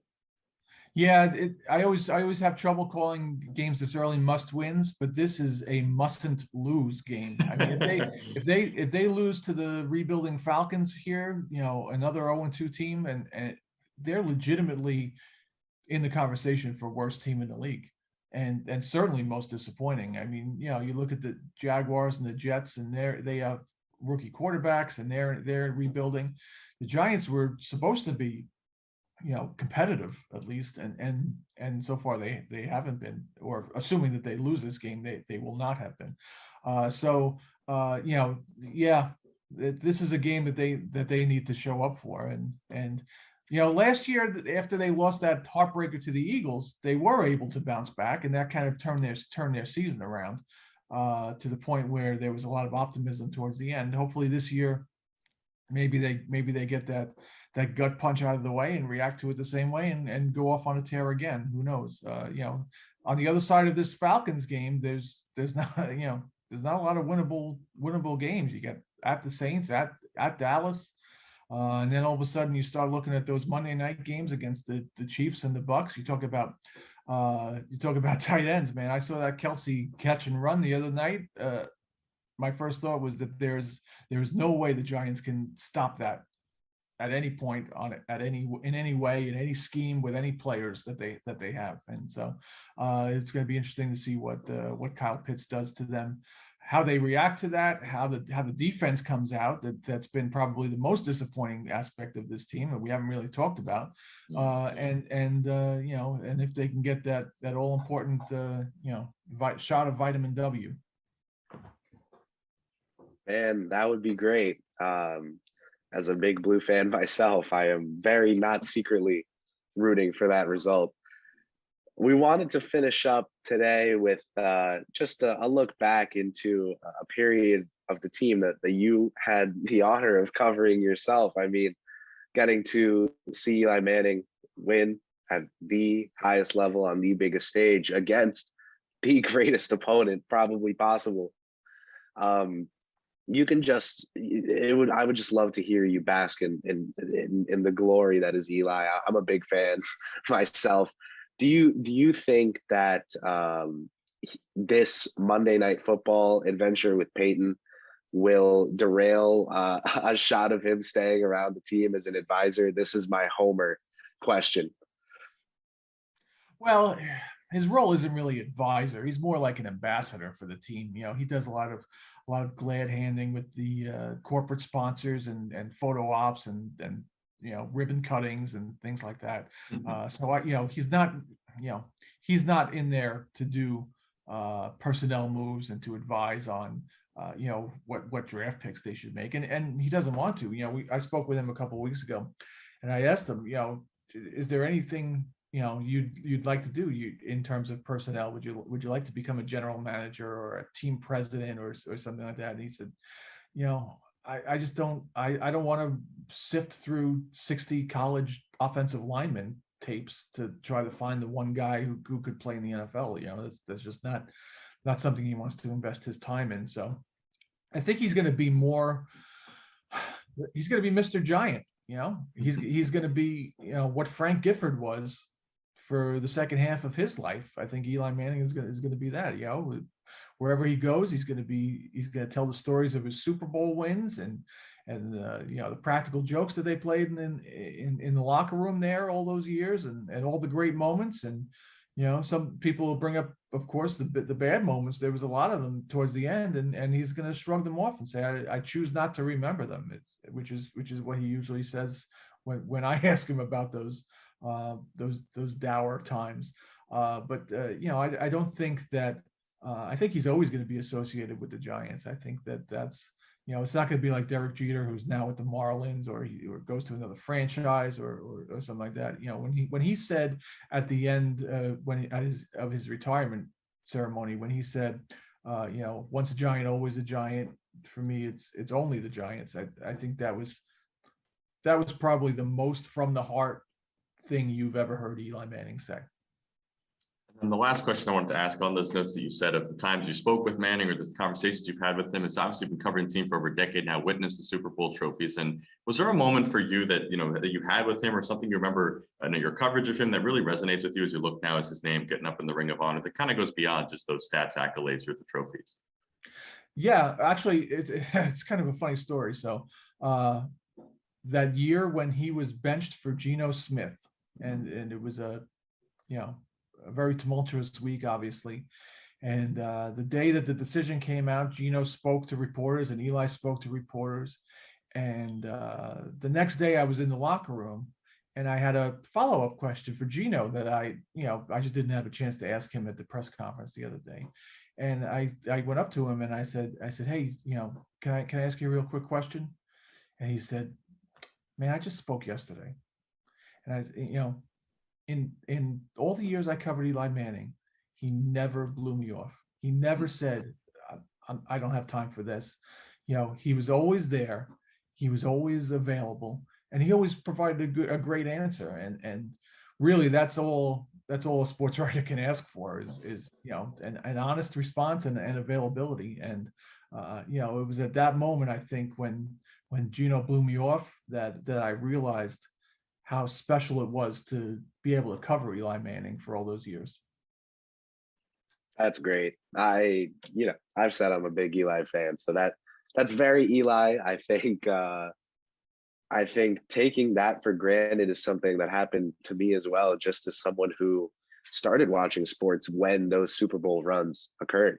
I was literally basically born into this double ringed up Giants team led by this incredible I say this lovingly, Goof, who's just this locker room leader. And it was great to be able to pick your brain on your interactions with him and of course on the team in general. One last question, and that is in regards to this team this year. I'm going to put you on the spot, Tom. A one-word answer.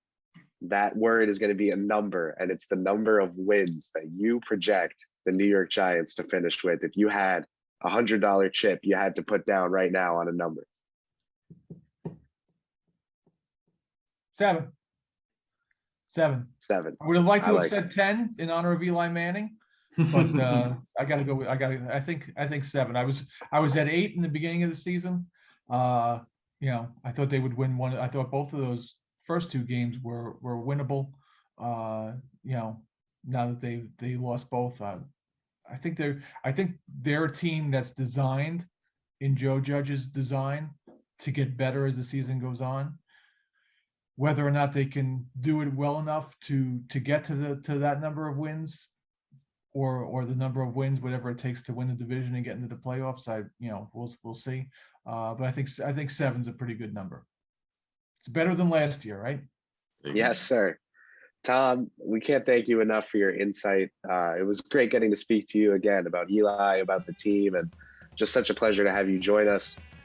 For Kris Pursiainen and for Alex Woles, we want to thank you guys very much for listening to this interview, and stay with us here on One on One as we get into the next segment.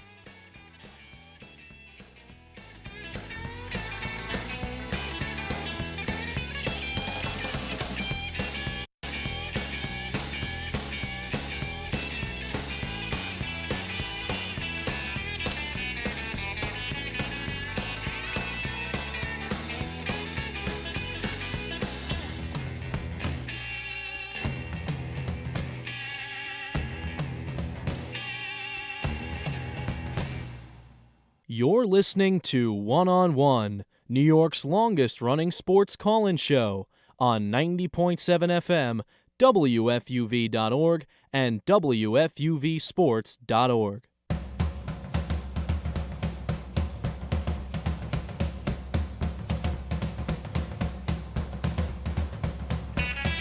We are back here on One. Some breaking news. We have an update on the Boston Red Sox jerseys. No more yellow jerseys. They're wearing their red alternate uniforms today.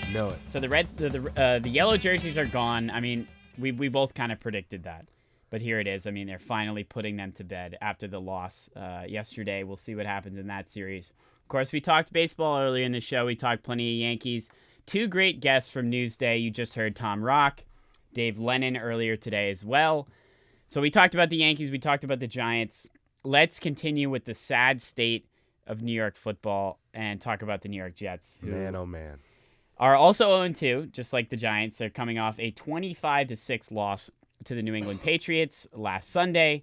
That was kind of a slow death in that one. You had Zach Wilson obviously throwing those 4 interceptions.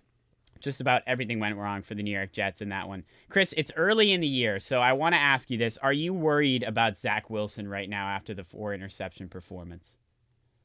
If it were against anyone but Bill Belichick. Okay, that's then fair.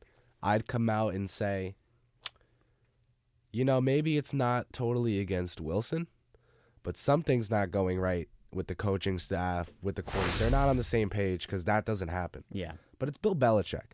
That makes me think he walked into that locker room that week, at like 3 a.m, whenever he starts his day, and just started doing his little chuckle, that little Bill Belichick watching that Zach Wilson tape. Just a maniacal laugh. I'm going to make him throw right into this pocket, and we're going to intercept the heck out of it. None of them learn. None of these rookie quarterbacks seem to learn. I got to catch a flu or something the day before you play the Pats if you're a rookie. Otherwise, your confidence gets killed. Nah, man, I'm not too worried about Zach Wilson because of the start so far. I would say this. If you were really high on him pre-draft, don't let these 2 games sway your evaluation. If you were really low on him pre-draft, don't be that guy who uses these 2 games to run around victory lapping your take, because I do think that Pats game is it's what it is. It's a Pats game. It's the second game of a career.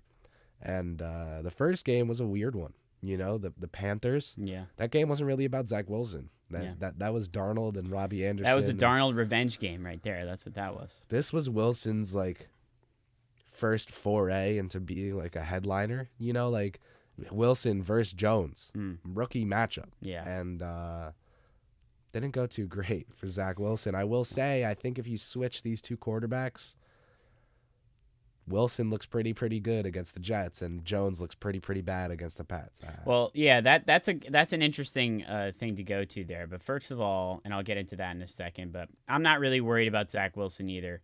I think, you mentioned Bill Belichick. I mean, it's for anyone that expected Zach Wilson to have a great game against the Patriots and a Bill Belichick defense just doesn't really make any sense at all. I mean, you just look at history and that kind of proves you wrong there. It's also game number 2. He's a rookie, obviously. So I think with the comparison to Mac Jones, I find that really interesting because I think Mac Jones is, I guess, more mature. Can I say that? Or maybe more prepared to be an NFL starter now? Yeah, for sure. Especially in I know that the Jets are trying to, it's a copycat league, and the Jets are trying to recreate some of the 49ers' success offensively.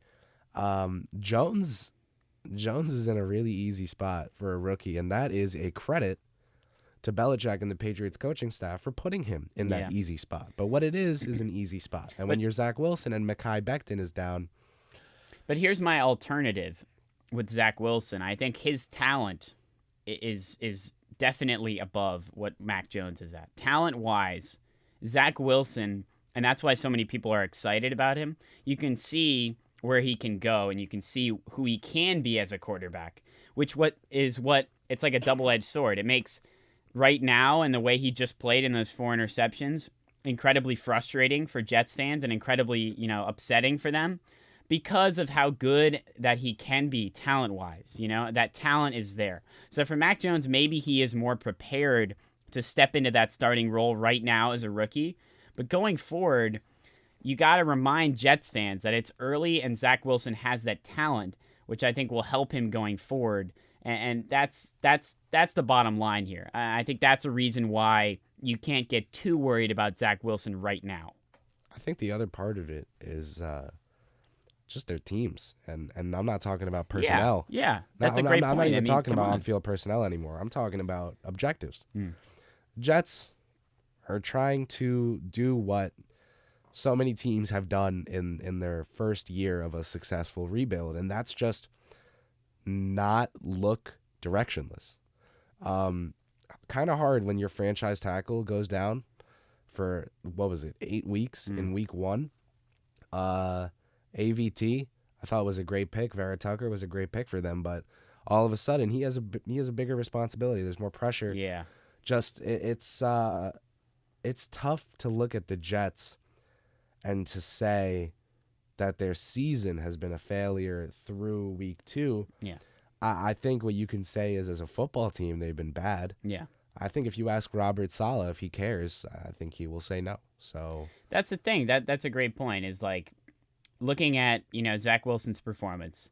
He was terrible. He was bad. There's no getting around it. He was bad. I mean, he was playing hero ball, I feel like. He was trying to force balls downfield instead of maybe what Mac Jones did is just, dink and dunk or play a little short. Like we talked about with Daniel Jones, we don't want him doing that because this is his second year. He's proved him, he's not a rookie anymore.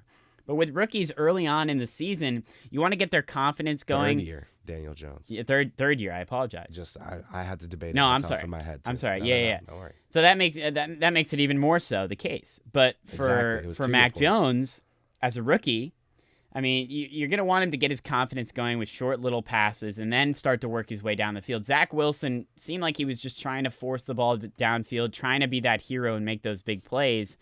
And I think he's going to have to, and I think he will. He'll settle down. He'll realize the importance of just protecting the football and getting better, because this Jets team, you're right, it's not about the record this year for them. Really, it really isn't. I mean, sure, if they lose every single game, that's terrible. That's not good. They're going to need to win some games. Be a laughingstock. But within reason, it's not about winning it's not about winning each week. It's about improving. It's about this team getting better and rebuilding. It's the start of a rebuild. And showing signs of hope for the future. And that's why, Jets fans are disappointed with Zach Wilson, because of right now, at the moment, he is just, obviously 4 interceptions. How could you? Great. It's not great at all. But with him, with Saleh as well, a first-year coach, it's about showing signs of improvement. That's the big thing with this New York Jets team. Maybe they can kind of take that in to week 3. It's not going to be easy. The Broncos are a pretty good team. Teddy Bridgewater, I think, has shown a lot. He's shown really some defense. Yeah, that defense as well. I mean, you have some weapons for the Broncos as well. You got Fant. You have Melvin Gordon's been good running the football. So the Broncos are a pretty solid team. Cortland Sutton, yeah, he had a great week last week. That's my guy. Yeah, on that team. Judy's out. So yeah, Judy's out. So he's your guy there for Teddy Bridgewater. So that's something too you got to think about, is that going into next week. I mean, it's not going to be easy. It's not going to be any easier. I don't think, for this New York Jets team. But Zach Wilson, I think, really needs to just focus on controlling the football, limiting those turnovers, maybe 1 or 2 interceptions instead of 4. I'll take that as an improvement, and any way to show signs that, okay, this Jets team is getting better and moving in the right direction. So I said earlier in the show that I would absolve Wilson of one of his interceptions. Yes. This was not just because he gets a, 4-for-1 deal where for every 4 picks he throws, I'll take 1 off his record. It's because I genuinely thought that one wasn't his fault. Now, I want to talk quickly about one that was his fault and what I think it means, and to cut to the chase, why I think it's not actually so bad. I believe it was the 3rd pick, right side of the field, looking for a receiver to make a read on the defense, run a route accordingly, and then find him. You're going to see a lot in the National Football League that receivers think they can catch balls that they can't because they want to go try to make that big play. Yeah. And Wilson trusted his receiver. He called for the ball. He threw him the ball. and it got picked. It was in a bad spot. I mean, that's a very rookie thing to happen. Yeah, for I'm sure. very okay with that. Yeah. If I'm a Jets fan. It's just a learning process. It's part of the experience for Wilson. Another thing to be said, though, about the Broncos, on the other side of things, and their defense, like you mentioned, they really led Trevor Lawrence to struggle as well. Trevor Lawrence, the number 1 pick, the guy. So that makes you, I guess, a little concerned, for what you're going to see from Zach Wilson. I don't know what's worse, a Bill Belichick coach defense, probably, against rookie quarterbacks. So maybe this Broncos defense will be a little easier, but they did stifle Trevor Lawrence, to say the least, and they led him to make some of those similar mistakes that Wilson made this past week. Justin Simmons is the guy that terrifies me this week if I'm the Jets. And that's because Zach Wilson, whether he makes the right read or not, like, assume he does, Simmons is looming. Like, he's there. That guy is all over the football field. I still think he's like a top 2 safety in the league, probably with Derwin James would be my other pick. Yeah. That guy is a really special talent, and for a rookie quarterback to go up against that defense with Vaughn and with all these guys and throw Simmons on there, and that's a scary sight. Now, Broncos, they've got an offense that can score. I'm not moved by their offense. I don't think their offense is coming out in a playoff game and winning them that game. Yeah. But I do think their offense can put points on the board, and that's not a given for the Jets. Again, I'm going to mention that Mekhi Becton is out. That is such a huge piece of their offense. They have Corey Davis. They have Elijah Moore, who they haven't really used too much. Same with Tony. I was someone who wanted Moore over Tony, and neither are really getting the ball that often. Yeah. So it looks like so far it might not matter, even though I do think Moore will go down as the better player. There's some objective analysis from the Giants against fan. your team there. Man, that Moore kid is special. That's what I'm looking at, and that's where I was going with this, is that if I'm a Jets fan, I know that I have some pieces. Yeah. You can play a football game against Denver. Like, you can play a football game. It's a 10.5 point spread. I mean, like, that's a lot. We're going to get into our picks later, but that's a lot. You're really just like, this Broncos team, like you said, they're good. But yeah, you can play competitive. I'm looking not for the final score. Yeah. But I want Elijah Vera Tucker to have a good game. I want Elijah Moore to get utilized more than he has. I want Zach Wilson to have a fine game. Yeah. Not great, fine. Better. There are certain things I'm looking for if I'm the Jets that just don't equal the win column or the loss column. Here's the thing, and this is crazy right now to say, because I think just in New York football in general, between the Giants and the Jets, it's just complete chaos right now, and everyone's saying these teams are terrible, which right now they have been, or so far they have been. But the Jets seem to be in a good position still. You have a rookie coach in Robert Saleh, who I really do like. I love running stairs before the game. I mean, that's awesome. I really do like that. His attitude, I think, just fits well with rebuilding, with getting better, with not focusing on, maybe not looking at the score or the results, but focusing on individual players getting better to rebuild this program, which is starting literally from the bottom. Yep. Starting from Adam Gase. So, like, you're starting from there with Saleh, and I do think they're in a good position. I know that sounds crazy right now with how they've played the first 2 weeks. And another thing on that behalf is the Jets defense, who I want to mention, that they did give up 25 points to the Patriots, but were put in a ton of difficult positions due to Wilson's 4 interceptions. I mean, they were really put behind the 8 ball immediately and throughout the game, just with field position in general. And the fact that they were able to hold Mac Jones, he didn't throw a single touchdown pass. They were able to, obviously 25 points is a decent amount, but they were able to hang in there considering the positions they were put in by Zach Wilson and those interceptions. So that's another kind of thing you can maybe take away. This Jets defense didn't look as bad as you would think, giving up 25 points. So overall, it sounds crazy to say with what's happened with the Jets. I think they're still in a good position to get a lot better, Yeah. There's not much, like, for Zach Wilson, how do you get worse? You can't get worse. I was going to say that earlier. Jets fans, you want another positive spin on this? It's up from here, man. Yeah, you can't get any worse. I mean, you are starting at the bottom at this point. So if you believe in Zach Wilson the talent that he has, which I think most people do, and you can see with your own eyes, you believe in Robert Saleh to be that coach, to be that guy, to help rebuild this squad, then I think there's somewhat of a reason to think, okay, this is a long season. Let's pump the brakes a little bit, and we're not going to panic. It's just about getting better, and getting better will start tomorrow against the Broncos and going forward as well. You talked about the Jets defense, 2 players I want to see, like I was saying, offensively have good games. Bryce Hall has been close to lockdown for them this year. That was, I believe, a 6th round pick. So that's a player who, we're at the point where draft stock is out the window.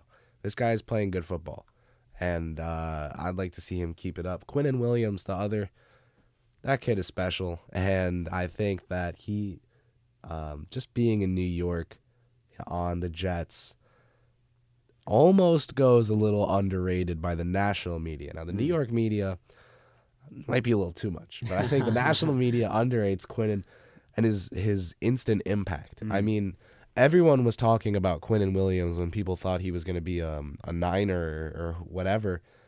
He wound up on the Jets, and no one really speaks about him anymore, which I understand. He's still really, really good, and like you're saying about this whole team getting better. So Wilson, Moore, Davis, Tucker, Williams, Hall. There's a bunch of guys at skill positions and, of course, at quarterback and on the lines all over the field that the Jets can look at and say, hey, like, the cornerbacks stunk today, but Bryce Hall was good. Yeah. He's the only one we plan on having on this roster when we're a good team. So that's a good start. To go to your sport, it's like being a terrible baseball team, but just finding that one pitcher in the AAA who's killing it. Yeah, who you can a couple good prospects bring that up you can and work with. He can be the 5th man in your rotation when you're a good team, and that's something, So I'm not saying Elijah Moore is going to be Hall of Fame, nor am I saying he'll never make an All-Pro. I'm just saying I think a lot of these young players they have can be very good. Whether it's on the Jets or not, it's the Jets' job to develop them, and I think that's got to be your priority is those young guys. Coach Saleh seems to understand this, speaking a lot about how they're going to have, like the youngest team. Last week, giving Michael Carter, running back, some more usage was useful because it just shows them saying, hey, all right, we get how this game's going to go. Let's get the guys that matter the reps they need. Exactly. And that's a really important thing to be able to do as a coach. Yeah, because you can do all you want in practice, but the game experience is a completely different atmosphere. It's a completely different environment. So getting these young guys those minutes and important minutes in games, I think is huge. I want to say this about the Jets before we go to break, is that we've been optimistic on them. Right now, they're terrible. Like they're not a good team. No, it's really bad. That's the concerning side of this, is if they don't improve, if they don't, if this isn't rock bottom somehow, if they find a way to continue to play this poorly, then you have a problem, because you need to see some sort of improvement over the course of the season. It's early. I think that's why we're optimistic, because they're only 2 weeks in, because it was a tough matchup against the Patriots, because there's things and there's reasons and there's little reasons and little players in there, young players to be positive about, to look forward to. But things have to change, and that cannot be stressed enough. Things have to change from the first couple weeks of the season for the New York Jets. I think we're going to take a quick break here. Final hour here on One-on-One. We broke down plenty of stuff already. We talked Yankees, we talked Jets and Giants as well. College football is also underway here on Saturday afternoon, so we're going to get into that and break it down coming up next on One-on-One.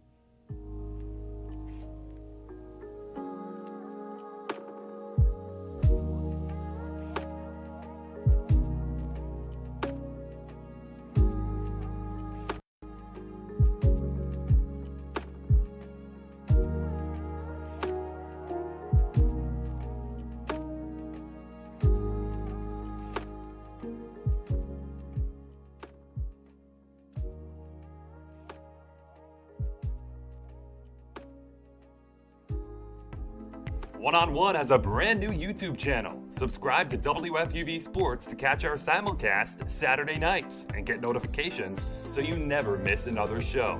Miss the show? You can find on-demand segments, interviews, and highlights every week. WFUV Sports, home to New York's longest-running sports call-in show and the flagship station of Fordham Athletics. I noticed the lights were on and I thought you might be home. I wasn't sure.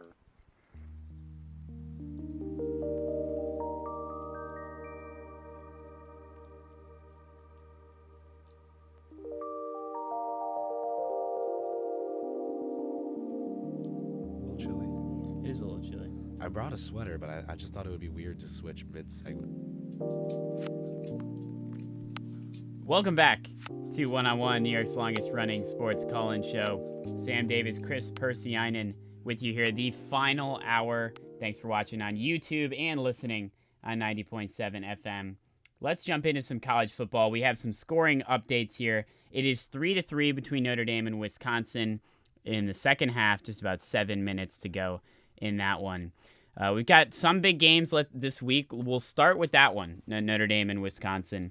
So Notre Dame, obviously coming into this one, ranked 12th in the nation, somewhat, still national championship hopes, still playoff hopes, doing the fact that they are 3-0. But it certainly hasn't been an easy 3-0 for them. They had game one against Florida State, which they barely won. They had their head coach, Brian Kelly, on national television saying that the players should be executed, which is, it was making a joke, but still. No, it was something. It was something else. So anyway, that happened a couple weeks ago, so we're not going to get into that. But that was week one against Florida State. They survived. They survived week two against Toledo. That's a game that you should blow out that team. And then even week three against Purdue, they didn't look tremendous, and they were able to win that game.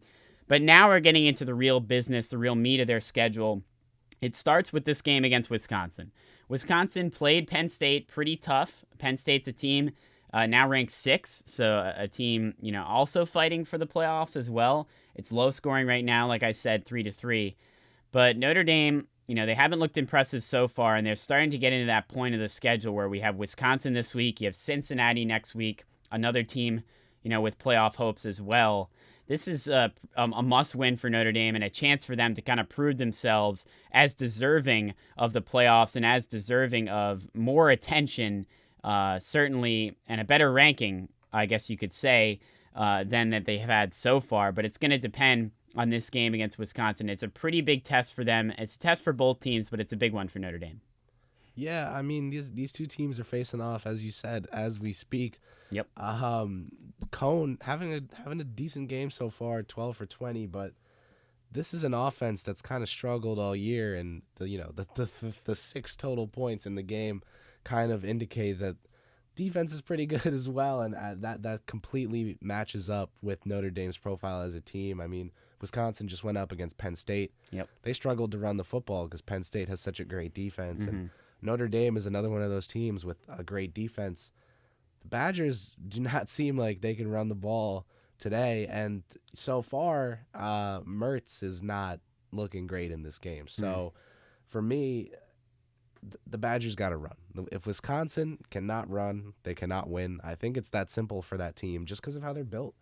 They have a decent enough defense to keep them in competitive games. Yeah, you're seeing it so far today. The 6 points combined. Absolutely. It's a classic Big Ten showdown. I know Notre Dame's not in the Big Ten, but it's a Big Ten showdown essentially with the score the way it is. Low scoring, defense is hard hitting, and running the football, like you said. Yeah, I just think that Wisconsin really needs to, again, as we speak, start showing quick that they can run this football and do it effectively, because if not, I think Notre Dame smells blood in the water, and that's a win for them. Yeah, here's the thing is Notre Dame has allowed just teams to hang around, like I mentioned, which is, definitely concerning considering their aspirations, versus Wisconsin, on the other hand, that you mentioned. Wisconsin, the Big Ten right now is kind of up for grabs with the way Ohio State has been playing. You have Iowa, who's been pretty good, and you have other teams. Penn State is another one as well. But Wisconsin, we saw them play Penn State pretty tough, and Penn State is probably considered, as of now at least among the rankings in college football, the best team in the Big Ten, or one of the best teams in the Big Ten, probably along with Iowa. So the fact that Wisconsin stayed in that game shows that the Big Ten is not out of the question for them. A Big Ten championship, or at least going to that game, is not out of the question for them. So that makes this game huge. If Wisconsin finds a way to knock off Notre Dame, it's a huge win for them. It looks really good on a resume, and they can use that to kind of propel themselves forward in the Big Ten when they start playing games against, Iowa, or whether it be, they already played Penn State, but other teams in the conference as well. Those will be important games. And for Notre Dame, I think it's just time to prove themselves. It really is, because there's a lot of talk around them, and this has been conversations for a while about them being overrated. They're always rated really high, but they just find a way to barely win games. Their schedule's weak. That's been a conversation for years with Notre Dame, and it's Notre Dame hasn't helped that in big games when they don't show up, or when Brian Kelly cannot win that big game. Right. So that kind of fuels this narrative.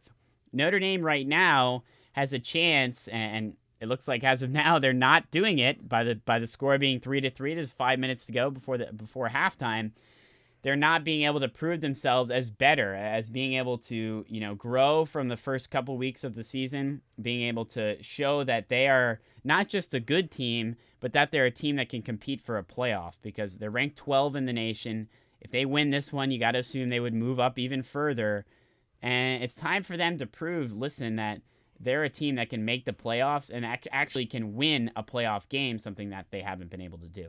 It's time for one of those non-stat sheet but directly stat related things to come into play, and that's Notre Dame needs a win today. We know that, right? Yes. It would be nice for them to win, obviously. However, we need that winning margin stat to run up, because for them, I think we've been talking all show today. I've loved how our little recurring theme today has been that sports are very human. And I think that Notre Dame is a team, especially from, and I know you're a fan and you have that other perspective from how you describe them, that just needs that kick off the ledge to start flying. Yeah. And it really, really seems like if things break right, that they can fly. Things got to break right, though. And, this is not the NBA lottery where ping pong balls are deciding your fate. This is football, man. This is war in the trenches on the field. You got to run up this score on Wisconsin if you're Notre Dame, because that's how you get yourself right. And they're not doing it right now. So that's something that's certainly concerning for Notre Dame fans. I will say ND did just get an interception. Okay. And the score is still 3-3. Okay, that's good. But it seems like Notre Dame has a little bit of momentum. We'll see. We'll see if they can pull away, especially in the second half and going forward. Looking ahead, they have a huge matchup against Cincinnati next week as well. So and it's kind of a gauntlet of their schedule. I think they play USC during that time as well, who's one of their rivals. They have a couple really tough tests coming up ahead. Virginia Tech, another one who I know just fell out of the rankings, but still. Some tests for Notre Dame going forward. This is just the first one. So they have to maybe win and also carry some momentum going forward if they have any hope at the playoff here. I want to shift over to a 3:30 game a little bit later on in the day today, Texas A&M and Arkansas. This is an interesting game, not a game you expected to be good going into the year, because Arkansas wasn't supposed to be good. And then all of a sudden, you see them beating up on Texas, a team that's supposed to be in the SEC. So that kind of shows where they'll be when they are in the SEC, which is a conversation for another time. Yep. But Arkansas has very much impressed. The offense has been really solid for them. But now another game, like we kind of said with Notre Dame, where this team, Arkansas, can prove how good they actually are. Texas is one thing. Getting into SEC play is a whole nother thing. And Texas A&M, last season, finishing just outside the college football playoff, a really solid team. A team that a lot of college football experts think can return to the playoff. So there certainly have been kind of a sleeper pick to get back into the playoffs for that reason. So this is kind of an interesting matchup. You have an Arkansas team that has overperformed all year, but they might just be good. We don't really know. It's early on. And you have a Texas A&M team who has somewhat underperformed all year. They beat Colorado, who's now 1-2, 10-7. It's an ugly game. No, that does not look good, especially from a team in the SEC. So maybe they're just getting a slow start and are going to turn things around. especially offensively. Their defense has been pretty solid, but the offense has struggled. Or you could see Arkansas really continue to put the foot on the gas and prove to everyone in the SEC and everyone in college football that they're here to stay and that they're actually a really solid team. You know, it's funny that you bring up that objective for A&M because I think I like the Aggies to put up a lot of points today. Break out a little bit offensively. Here's what I can't decide on is I don't know if I also like Arkansas to put up a bunch of points today. Yeah. So this could be one of those games. I'm gonna borrow from hockey because I love this term, barn burner. I think that this might be one of those games, man. Yeah. Football slugfest, I suppose, is the term. Barn burner's more fun. Barn burner's fun to say. So you know you've got these two teams going at it, and I think that this combined score might be like a 60 plus. It very well could be. I mean, Arkansas has shown that offensive prowess. Texas A&M hasn't, but that doesn't mean, it's early in the year. So who knows what's going to happen. Here's my concern with Arkansas, and it's the run game. Because when you're playing Texas A&M, I think that's the leak in the pipe is that if you can clog the run game, they're done for. This is college football. You do not have quarterbacks on every team as dynamic as guys like Lamar and Patrick and Justin and other Justin. It's funny. We talked about that in the NFL, about quarterbacks being leaders, quarterbacks being that guy. In college football, it's not always that way. Quarterbacks are sometimes, they're there. Yeah. They are there. Yeah. And their job is to hand it off to the star running back or to get it to the star receiver. It's just way different in college, and that's the way I'm looking at this game. That's the perspective I'm looking at it from is Arkansas's run game, like they can put up points on the board. I think the Aggies win today. I think they come out and say, hey, let's pump the brakes on all this talk about Arkansas, and let's pump the brakes on all this talk about us. They take control of their season. I wouldn't be surprised as well if that happens for sure, but I think Arkansas can really have a good chance to play them close. I really do. I do. I agree. I think this team is I like the a lot better than people thought going into the year, definitely. 36-32 maybe? Yeah. Final score. Yeah, I mean, I think anybody would take that. It should be a great game. And one more game tonight, 7:30, Oklahoma and West Virginia. This game is one that's really interesting for me as well. Oklahoma is ranked 3rd in the nation, which to me is an example of the committee or the rankings putting a team 3rd because they think Oklahoma can be that good. It's not that Oklahoma has shown that they've been that good so far this year. I mean, they played close games against Tulane and Nebraska. And I know Nebraska's a rival for them, but Tulane and Nebraska, not good teams by any stretch of the imagination. Tulane is not, much respect and to Nebraska's the university. Pretty much at the bottom of the Big Ten. Not a school I think of as like a football powerhouse. No, certainly not, especially versus Oklahoma. But they played 2 close games against them. I mean, they've done it all. They've relied so much on passing the football. Spencer Rattler is basically all of their offense, and of course the Heisman candidate. But he's struggled. I think he's struggled as being all of their offense essentially and relying almost too much on him. I was going to say, I got a sidebar. Do you still have him, or did you have him QB1? Do you have him QB1? What do you think? For Heisman, for the Heisman consideration? Yeah. I don't know anymore. I mean, the way he's played the first couple weeks, it's hard to say that he is. I can't put him at number 1, no. But I know that he can get there, and I know he can turn things around because I know of the talent and how good he can be. You bet on talent. But always. I think it relies a lot on Oklahoma running the football a little more and stop putting all of the emphasis on Rattler throwing the ball, because when an offense becomes one-dimensional, it's very easy to game plan against them. It really is. And West Virginia defense is not that good. I mean, they've been okay. But they can be able to game, and it's tough to game plan against a guy like Spencer Rattler, but when you can focus only on a team throwing the football and not have to worry about them running, it's a lot easier to defend. I mean, that's just an obvious statement, but it's totally true. So I think Oklahoma needs to certainly rely on running the football a little more. West Virginia on the other side, they're coming off a big win against Virginia Tech, huge win. I think they have a nice little rivalry going between West Virginia and Virginia. Sure. So that's an interesting game, and that was a big win for them. They're going to be able to ride that momentum into this week. One thing that's important to note in this one, Oklahoma, since West Virginia joined the Big 12, Oklahoma is undefeated against West Virginia. So that's something to note. And I know Oklahoma struggled, but I think a game like this might be a good little, maybe West Virginia first half comes out firing, and then Oklahoma all of a sudden decides, okay, we need to wake up. So I was going to say, to call back to an earlier segment's topic, there was an NFL team that Daniel Jones was undefeated against in the Washington football team. True. This year, first matchup, all the Giants fans are saying, man, we stink, but we are the football team's parents. We are going to kill them in this game. Yep. And they did not. They actually killed themselves at the end there, like we were saying. So I do think that I like that stat, but I like it as motivation for West Virginia. Now, here's my projection rather on the results of this one. When you look to Vegas has their opinion. And they showed it very strongly by putting a 16.5 spread. Yeah.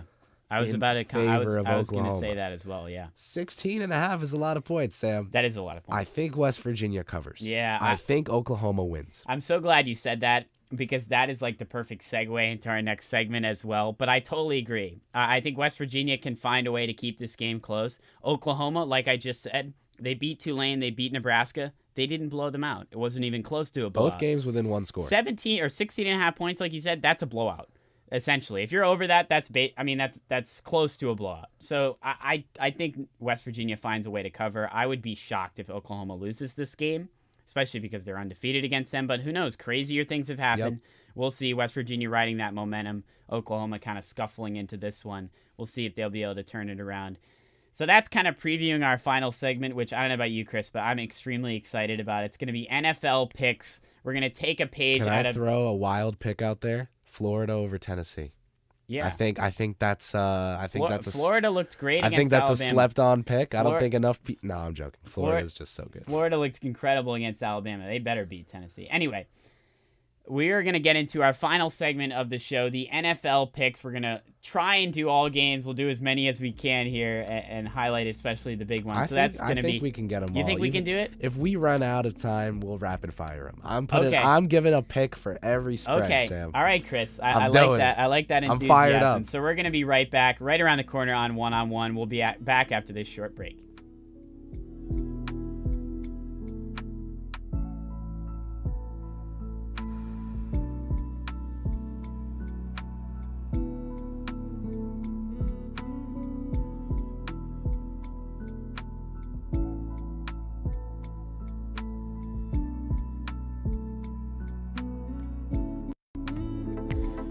To support the WFUV Sports Department, visit support.wfuv.org to become a member or make a one-time donation.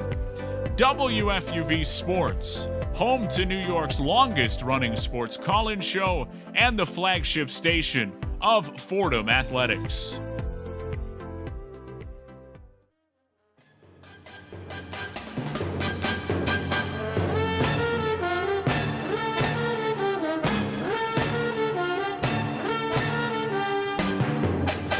Welcome back to One-on-One, New York's longest-running sports call-in show. Sam Davis here with Kris Pursiainen. Our final segment. We have a ton of picks to make, so we're going to just jump right into it. Let's start with the one game. Washington football team at the Buffalo Bills. The line is Buffalo -7.5. So, Chris, what you got? Buffalo Bills or the Washington Bills? It's tough between Buffalo and Washington because Washington is a team we know has a tough defense to run up the score on.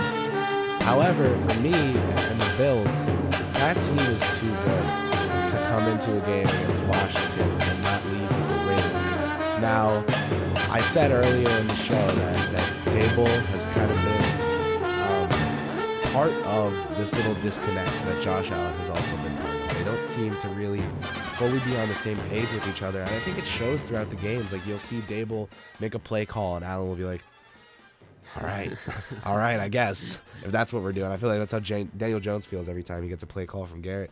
I just, like, Dable is a genius, and I think he's outsmarting himself so far this season. He's using no pre-snap movement. He's just trying to run, like, the most simple offense, and he thinks that they're going to steamroll people with it. I think this week he takes all that off-season preparation, all the simple plays they're going to run, and they have so much talent now that they don't need to have this comp. I think he takes all those notes, scrunches them up, makes a nice little ball, and throws a Josh Allen-like dime to his trash can. I think Dable comes out, mixes it up this week, and the Bills cover against Washington because Josh Allen and Stephon Diggs have huge games. Yeah, I like the Bills to win and cover as well. You mentioned Washington defense. It's been bad this year, to be honest. It's been very disappointing. It's been very bad. So that for that reason, I mean, Josh Allen was good last week. He's going to continue to get better, however. So I think he's going to take another step in the right direction against this kind of struggling defense. I'll take the Bills here for sure. Next pick, Chicago Bears are at Cleveland. They're playing the Cleveland Browns. Cleveland is -7 in this one. Who you got here, Chris? We talked a lot about the New York Jets and how wins cannot be the only thing that you view as progress. The Bears are playing Justin Fields, man. The Browns are a very, very talented team. I think Justin Fields will not only have a good game, he's going to have a great enough game where Bears fans just don't care that they lose. But I kind of tipped off there that I do think the Bears are losing this contest, and I don't think it'll be too close because when you're coming in with a rookie quarterback against a defense like the Browns, that's not one of the league's like most menacing defenses. It's full of guys with experience though, and they've got even their younger players are pretty darn good. So I can't see Justin Fields having such a big breakout performance that he grabs him a win in Cleveland. But I do see him having a good game. I don't think the Browns win this one by 21 or whatever, but I do think they covered the spread of 7. Okay, that's interesting. This is interesting because we've seen rookie quarterbacks struggle in the NFL. Just about all of them have. But Justin Fields, for me, just feels different. I mean, he hasn't gotten a chance to start. You know, Andy Dalton, Matt Nagy already said Andy Dalton is going to be the guy when he's healthy again, which is a whole nother conversation that we could spend a whole segment on talking about, how ridiculous that is. But anyway, I think Fields is going to come out with a chip on his shoulder. He's going to come out ready to play a great game because he has to prove himself as that starter. Whether he becomes the starter or not, I don't know. I think with Nagy, he's very strict about Andy Dalton being that starter. But Fields will prove himself, I think. I do think, with all that being said, I think the Browns will certainly win this game.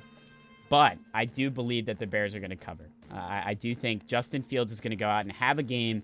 The Bears cover, but the Browns win the game. Next, we got Baltimore Ravens. They are going to Detroit to take on the Detroit Lions. Baltimore is favored by 7.5 in this one. Man, it's a tough spread when they do the 7.5. It's like, really, guys? Here's the thing, though. I'm going to be talking all year long about how Detroit is an underrated team. I think that they're not going to make noise. I think they're not going to make any sort of significant noise either. But I think they're competitive. Like, okay, maybe their head coach is nuts. They were competitive in the first half against the Packers. The second half, they actually just shriveled into like a carcass of like the crappy Lions of days past. It seems to me that the Lions are going to be a team that is underratedly competitive this year. And I'm going to stand by that take. However, it's guys like Aaron Rodgers. It's guys like Tom Brady. It's guys like Patrick Mahomes. It's guys like Justin Herbert.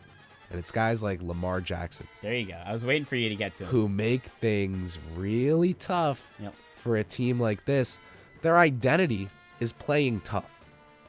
How tough are you going to look when you're flying 4 feet into the sideline because Lamar just stopped on a dime, sent you soaring into some lady in the 4th row, and got the first down? Yeah. You're not going to feel very tough then. No, not at all. No, you're not. And when Rodgers is diming you up with the weird mullet, you're not going to feel very tough then either. It's for his Halloween costume. Yeah. Anyway, he's dressed up as a weirdo. All right, Digression. Anyway. I can't do it with that hair. I'm sorry. He should have got. He could have done a wig. Anyway, this is not going to be easy for the Lions. And talk about momentum. I mean, Lamar Jackson just had himself a game. As someone who used their 5th round fantasy pick on Mr. Jackson. I was very happy about this development. That's a little early. There was That's a run. little early for There was a run, quarterback. and he was the All last right. one available. All right. I have Zeke. I'll give you a We won't pass. do this. We'll compare rosters later. Hold on. I think Lamar gives the Lions a really tough time. Now, I don't think they win by 3 or 4 touchdowns. Like, this is not going to be some college football ridiculous game where because Lamar is just so good, Yeah. the Lions shrivel. I just think the Lions will keep trying to put points on the board and will keep screwing up, and they'll keep trying to stop the Ravens, and they'll keep not doing that. So Okay, so what's your pick? the pick is Ravens minus 7.5. Okay. All right. I agree with you. I think in the first half, the Ravens might come out a little sleepy, considering they're coming from a huge win, of course, on Sunday Night Football against the Chiefs, a massive win. So maybe the That Lions in the week-long first hangover. half, will keep it close. But there's 2 halves in football, and I think in the second half, Lamar Jackson comes out and just shreds this defense up. And I'm going to take Baltimore as well. I think they win and cover. This sure. is a betting segment. Lions first half spread. Yeah, there you go. That's what I was going to say. Ravens full game There spread. you go. There you go. Might be it. Yep, that might be it. Might be the one. Now, will the Lions ever be winning this game? Maybe if it's 7-0 or 3-0 or something. I'm pretty sure the Ravens are gonna run them over. The Yeah. rest of the time may be accurate. I just literally run them over. Lamar and that whole Latavius Murray now, that crew of backs. I like the Ravens in this game enough to be confident that they win by more than a touchdown.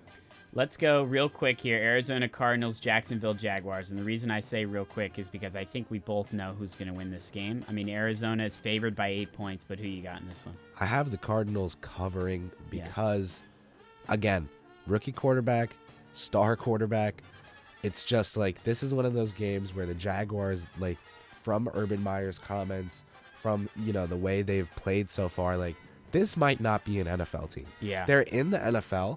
I don't think they're an NFL team.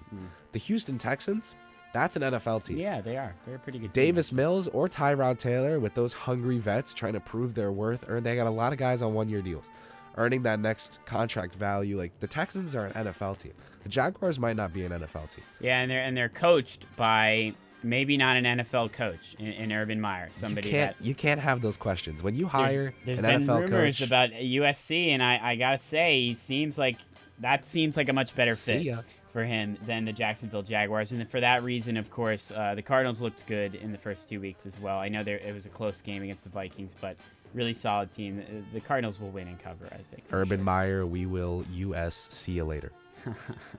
Let's get into Chargers and at the Kansas City Chiefs. Now, this is an interesting one. This is a 1:00 game, but Exciting was the right word, Yeah, it's man. an It's exciting Herbert game. versus Mahomes. yeah, and it's a That's seven. box It's a office. 7-point spread here. So Kansas City favored by 7. Who do you got?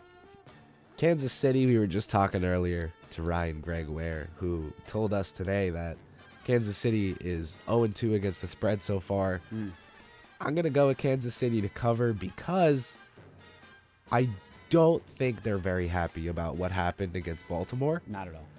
And they came out that next week. They played football, but it wasn't that Mahomes magic. That there was one throw where I was like, holy crap, this guy is generational. Yeah. But didn't feel like the Kansas City Chiefs were being the Chiefs. It Yeah. felt like they were in they just got to the intersection and the yellow hit and they didn't know if they should take it or not, and they like weirdly crawled through the middle instead of just you know what, I'm gonna take the yellow, we're gonna go. No, they did this weird crawl through that game last week, and it just felt very strange. I think this is their get right week, and when you have Patrick Mahomes and Tyreek Hill on your And team, Travis it's Kelce, pretty you easy get to it get down right. the list. Are you kidding? Yeah, that lineup. I mean, they're full of talent. Tyrann Obviously. Matthew, Yeah. Frank Clark, And ETC, it's funny that you say that about the Chiefs because they still, if you take away that fumble from Hilaire, there's a good chance that they still win that game. They still find a way to march down the field, kick a field goal, and win the game. So with that being said, that just shows how talented they are. However, like you said, they're 0-2 against the spread. They play close games week in and week out. And that's why I have the Chargers. I think they're going to cover. I think the Chiefs certainly will win I'm this with it. game. I don't hate it. I think it's going to be a high-scoring game, which should be exciting. Justin Herbert, I'm really interested to see what he does in this one. Going up against Patrick Mahomes, that's going to be a great matchup. We saw it last week how entertaining it was with Lamar Jackson and Patrick Mahomes. it's going to be certainly entertaining as well to see Herbert go up against Mahomes as well. So that's going to be a good one. I think the Chargers find a way to cover. Keep this close. The Chiefs will win it. I think the Chiefs will bounce back, like you said, which is why I'm a little hesitant, because I think they very well could. It seems like they're going to go out and blow them out, but that just doesn't really happen too often with this this is Chiefs one of team. those games where it's either going to finish 24-14 Chiefs or like 37-34 Chargers. Yeah. You never really know, so we'll see. Getting into the next one, we got New Orleans Saints at the New England Patriots. This isn't one. This was a really tough one for me. This is one I had trouble picking. The line, the New England is favored by 3 points. Chris, who do you got in this one? I think New England can win this football game. Okay. But Saints +3. Now here's why. So they won't. You think they can, but they won't. They can win by 1. Oh, okay. All right. They can win by 1. Okay. So I think that the Saints are currently kind of being not misrepresented, just mistalked about, misrepresented, I guess. I guess it works. What do you mean by that, though? Because, I mean, they come off week 1, they I win, think they there's look great. a lot of questions in the air about the team. Rightfully and because Jameis Winston, who I like on the football field, but again, I more than understand the questions with him. Yeah, but from week 1 to week 2. More than understand the question. Yeah. I think that this is a team that came out against a Carolina team that people didn't have huge expectations for this year. They lost because Carolina is not only better than people think, but the Saints had a down week. They didn't play good football. Sean Payton's a really good head coach. Yeah. I'm not going to bet on that to continue.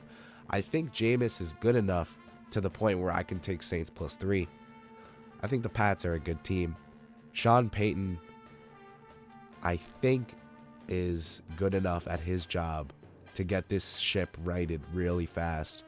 Because he's not one of those guys that's going to go out and have like some 6-win year. They've got goals, the Saints. And I'm rooting for them because, I don't know, whenever a city, a big sports city, you know, with the diehard fan base, like the Saints, loses someone like Breeze, there's so much pressure on that next guy to step up. I mean, there are players who wouldn't come to the Knicks after Carmelo was here because they just didn't want to have to live in his shadow. I get it. Like, I get the big market, and so for me, I'm rooting for Jameis to make a name for himself for real in a very positive way, to make a name for himself on the Saints, because I think he can do it. I think he has the talent. Yeah, it's going to be interesting, I think. You don't know what to expect from the Saints team. Obviously, you're coming from week 1, they looked tremendous. Jameis Winston looked great. Week 2, they looked terrible. I mean, there's no other way around it. I mean, so what do you expect? I mean, who knows? That's why this game, for me, picking it is so tough. I'm going to take the Patriots in this one. I think they'll win. I think they'll cover, and I'm not sold on that. I would never put actual money on this because I don't really know. Just based on the fact that, listen, the Patriots, they looked okay against the Jets, but obviously you would want them to, blow out the Jets. You wouldn't want that game to be anywhere close to. I know it was 25-6 or whatever. My thought is that the Saints win this one on a field goal. Okay. Pats win this one on a field goal, but the Saints cover. That's my. I think the Patriots are so great at that clock management. Yeah, Belichick, right down to the end of the game and Belichick, like a 1 or 2 point victory. I know you've seen the clip of him finding the loophole in the clock and just laughing at the refs about how he let the guy's a mad genius. Yeah. I think the Saints play a good football game. The Patriots might play a better football game. I just love the Saints' explosiveness, and I think there's so many storylines with the Saints. Like, Jameis underrated, Kamara, running backs are underrated. Like, there's just Michael Thomas not even playing yet. Like, this team is gonna get better. I think Kamara is like under talked about almost, just because people don't really talk about running backs. He had a terrible like week anymore. last week. I mean, I have him on my fantasy team, so I know this. Man. He had, I think, 5 yards running the football. I had him last year. That was fun. Who knows? Oh yeah, yeah. But anyway, let's move on here. We talked a lot about the Falcons and the Giants, of course, in New York. The line, the Giants are favored by 3 points. So we'll just stick to our picks here. And I know I have a feeling who you're gonna pick, but tell me anyway who you're gonna pick in this one. Get right week for the Giants. Okay. -3. They're at home.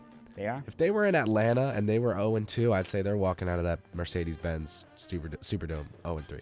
Okay. But they're not, because they're in MetLife, and I think Atlanta's going to come play a good football game. Calvin Ridley, my wide receiver one in fantasy, will catch a gorgeous touchdown right over James Bradbury, because that's how things go in New York. But I think the New York Football Giants cover. Okay. I'm with you. I think they win and cover as well. This is another game I would kind of stay away from. I don't know. Oh, yeah. I really don't know. Both of these teams, like we mentioned, they're kind of just going through it right now. Both these fan bases are, for sure. The Falcons offense was able to kind of come back against the Bucs and play them tough, which I would say was very impressive. Meanwhile, the Giants just did everything they could to lose, like we talked about. I think they get right. I think they find a way to get right and win this one. Daniel Next, Jones we has have been playing good football, man. Yeah, he has, and I think he can continue that into this Sunday.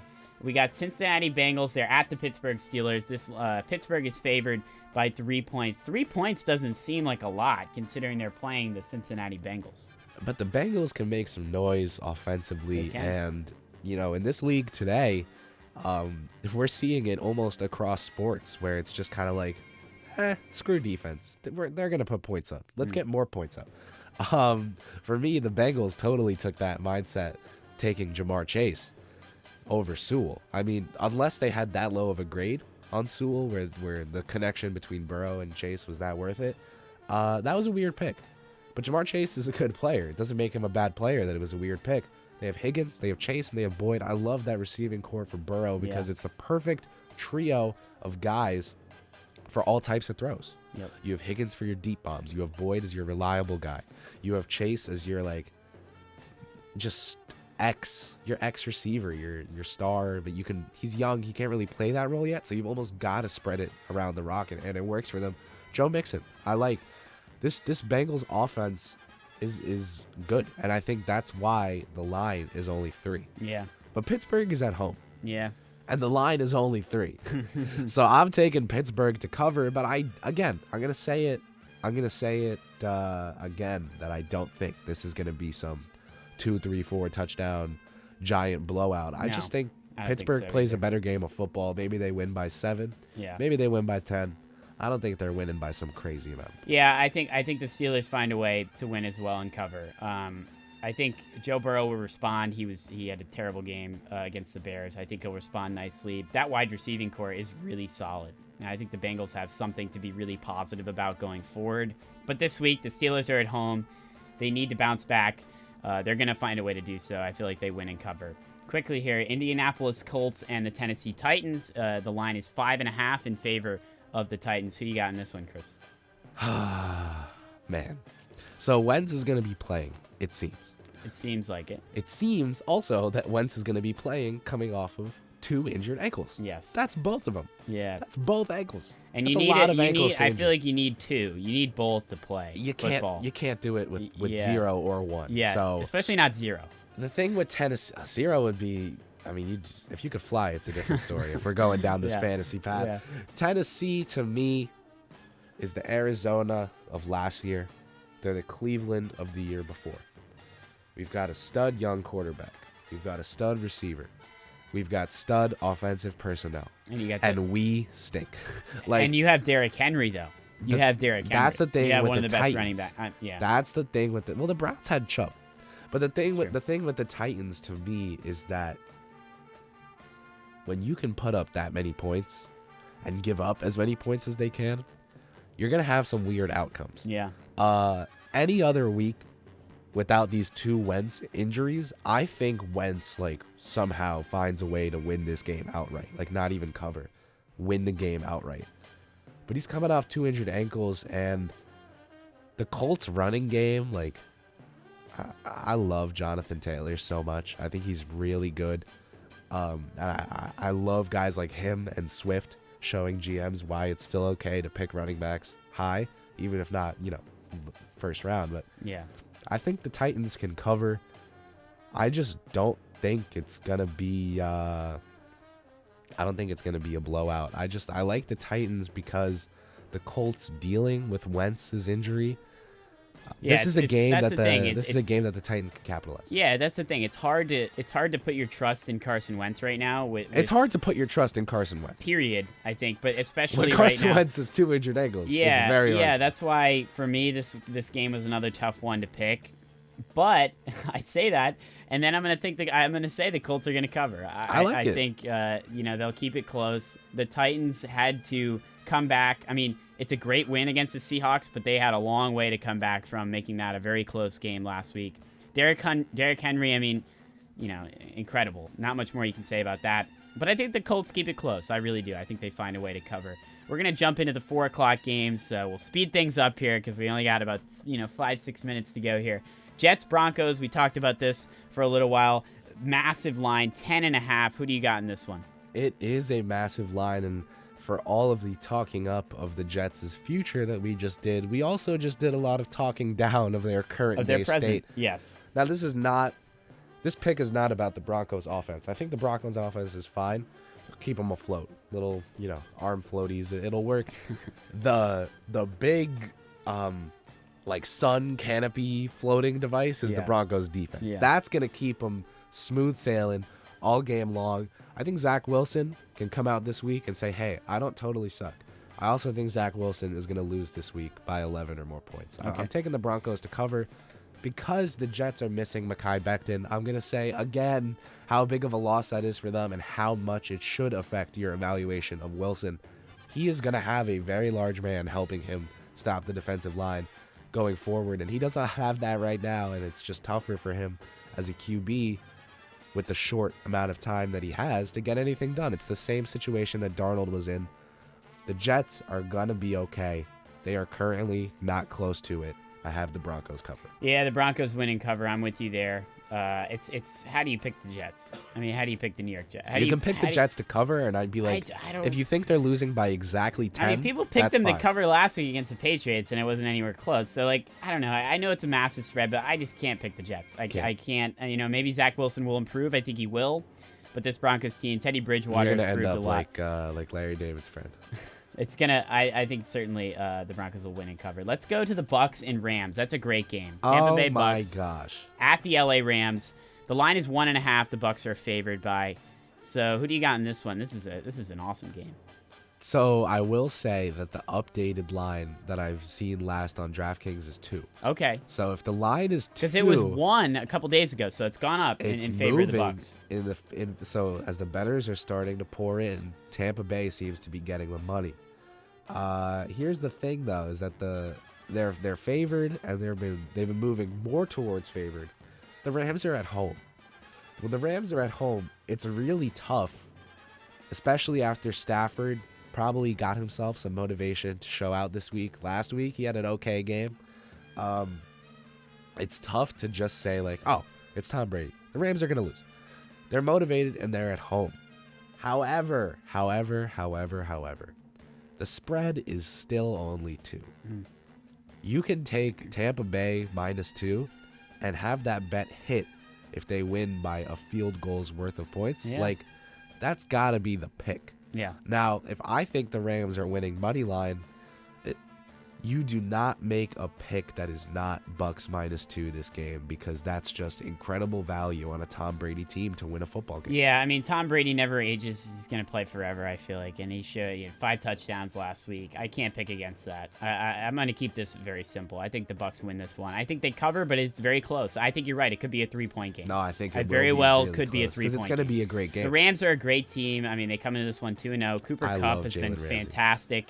I mean, I think that it's going to be a really great game. One that's really tough to pick as well. Kupp has been Stafford's guy. Let's jump into Sunday Night Football. The Green Bay Packers and the San Francisco 49ers. This line, the Niners are favored by 3 in this one. Easiest pick of the week.